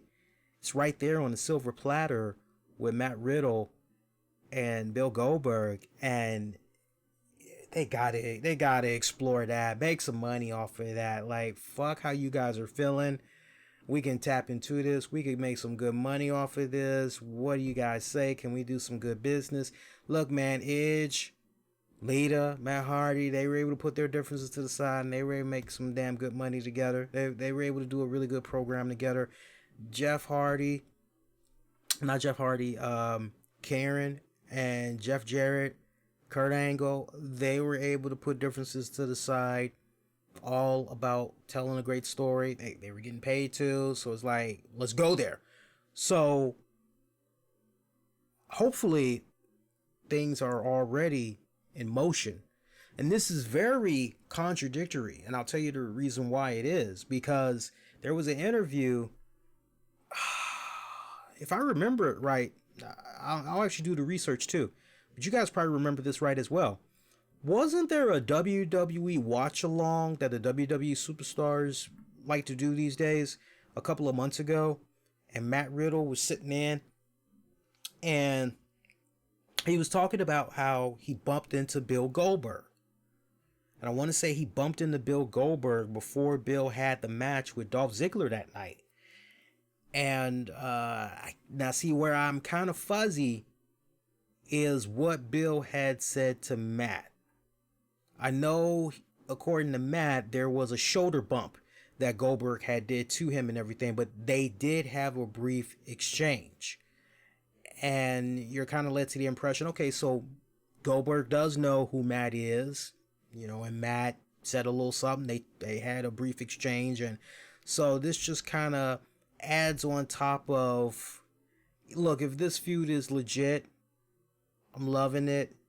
I really, really am.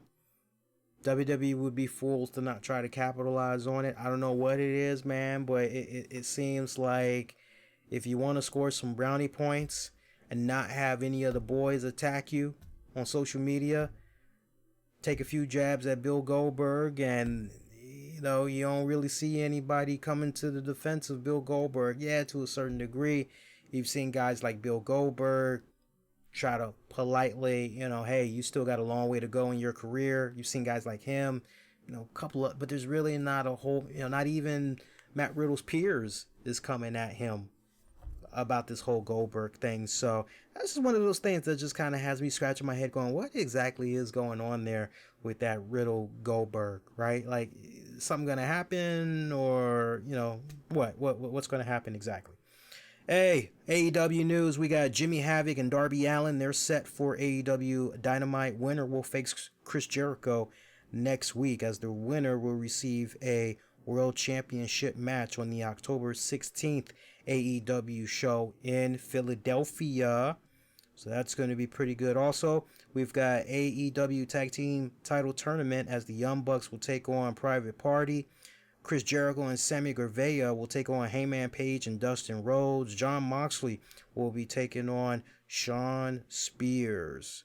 It's going to be a pretty solid episode, and that's what we're getting for this week's AEW Dynamite. So, in case you guys missed it, we did do the premiere of AEW Talk and some other little tidbits of news. We'll do that again for you guys this Wednesday night. So, check that out. That's going to be pretty good. Also, you guys that are excited for XFL, as far as tickets go, the season ticket selection process will begin this Tuesday. The XFL News Hub is reporting that season ticket holders have already received a notification telling them that process kicks off tomorrow for the 2020 season at 11 a.m. with ticket pricing to be announced just before selection time. So I hope that those tickets are pretty affordable. I definitely plan on going to a couple of XFL games this season. So I have a feeling, because DC is getting its own team. They're getting its own XFL team. So I'm hoping that we're going to be able to go to a couple of those games. Also, something I want to say as we get ready to wrap up for now here until Wednesday, I want to give a shout out to legendary sports anchor and just overall, when it comes to the Washington Wizards play-by-play commentator, he is the man. I want to give a shout out to Steve Buckhands. And I had shared some thoughts with him on social media, but I wasn't even aware of this, and I just kind of wanted to share the story with you guys real quick here on the show, especially those of you that's in the D.C., Maryland, Virginia area, and maybe you didn't quite hear about this. But a couple of months back, Steve Buckhands' mom had a unfortunate fall. And so he took her to the hospital and everything, and, knock on wood, she's okay now and everything. But when he was at the hospital with his mom, he had received a pretty bad phone call.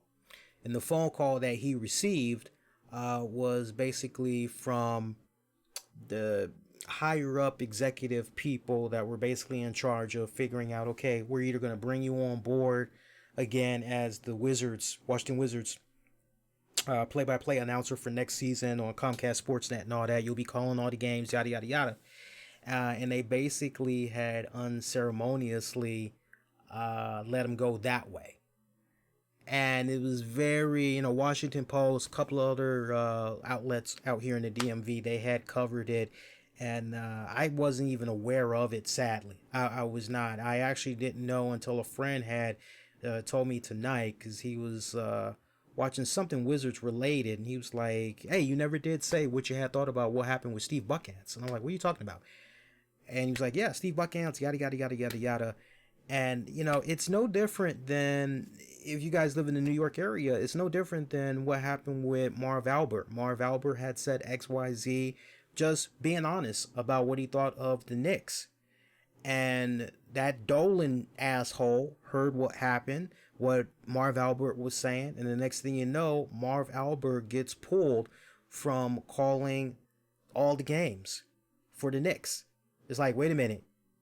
You're that petty that a guy like Marv Albert, you pull that legendary voice. You're no longer going to have him call your games. Like, what the hell? And basically, that's kind of what Steve Buckhands had experienced. And it's unfortunate because he wrapped up this past season doing play-by-play.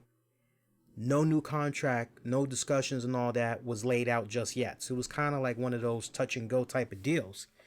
Steve kind of feeling the way he was feeling, like, we're gonna get something done. We just gotta iron out some kinks, whatever. What he's hearing, oh yeah, it's just, we'll get it all figured out, no problem. And then to get that type of a phone call while you're tending to your mom at the hospital, and I told Steve, I said, hope your mom's okay, but most importantly, hope you bounce back from just poor mismanagement. And it turns out because he said in a recent interview that the Leonsis, Ted Leonsis and his son, his son's been coming into more and more power and everything. And he basically had said, look, they tried to tell me that it was a TV network decision and that it wasn't an upper management decision. But I can tell you for a fact, it wasn't a TV network decision, because go up to one of the Leonsis and say, with regards to the Washington Capitals, say, hey, for that color commentator, we're thinking about getting rid of, they've got the final say. So long story short, as far as Buckhands is concerned, the Leonsis family, they definitely could have kept him still at play as the play-by-play. He called so many, I know for a lot of you guys that name's probably over your head. A lot of you guys probably don't know who Steve Buckhands is, but like Steve Buckhands for like over 30 years when it comes to DC sports, he did a good chunk of it for WTTG, Fox 5 here in DC, and then he left Fox 5, and then he just ever since was working for Comcast Sportsnet and was calling every single Wizard game. He was infamous for saying the word dagger, like just every single time. Man, great moments. So many great basketball moments that he was part of, that he was able to call. In hindsight, you could have easily looked back and said, well, the writing was on the wall because they got rid of his longtime broadcasting partner, Phil Chenier. They got rid of him about maybe 2 seasons ago. And they got this new girl. I didn't warm up to her off the break. It was kind of like, prove yourself to me. And eventually I came around, and I even complimented her on social media. And I told her straight up, I said, it took me a while. I said, but I warmed up to you. I like you, you do pretty good. But I felt that was because she had Steve Buckhands there to assist her. So, now that Steve Buckhands is no longer going to be calling the Wizards games, because all my friends know, if it ain't Steve Buckhands calling the Wizards game, I'm not watching it. That's just how I roll. I'm not watching it. At least not on Comcast. I'm not watching it. If Steve Buckhands ain't covering it, okay, what else is on?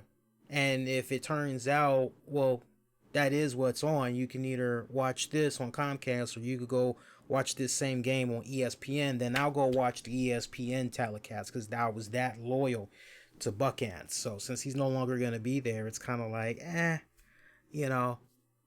we'll see. We'll see. I mean, look, if it's a really good game, they're having a really great season and all that. But if you ask me straight up how they should have handled it, because some could play devil's advocate and say, well, look, they really didn't owe him anything. He finished out his contract, and yeah, it sucks that they had him waiting around like that, but how were they supposed to know what was going on with his mom at that time?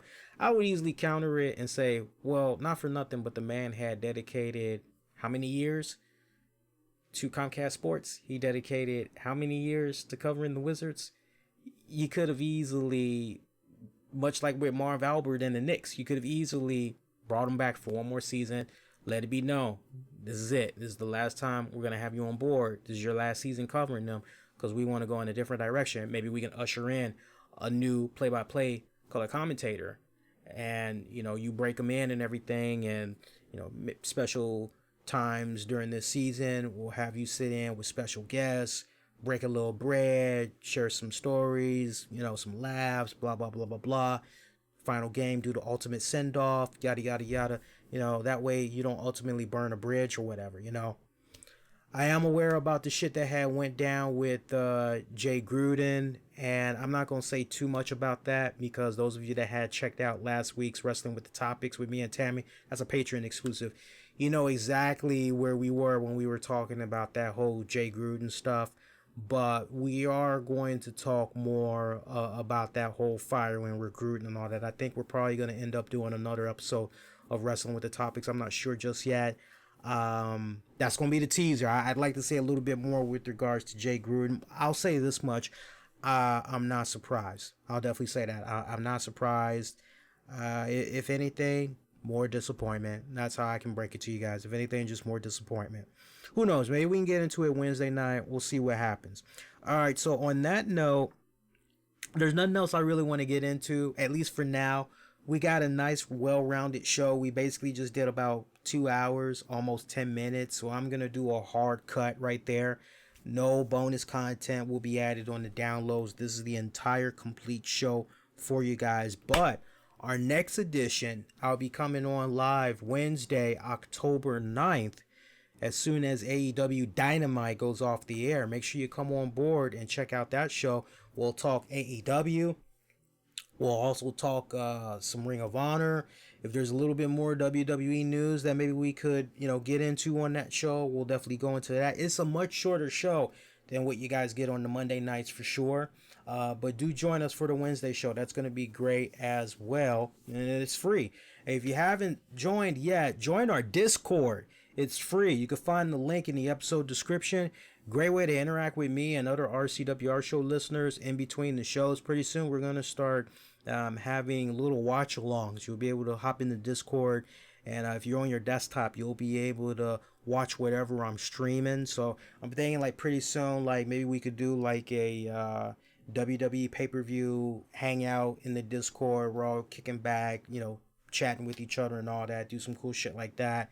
And some other cool stuff that I got planned in the works.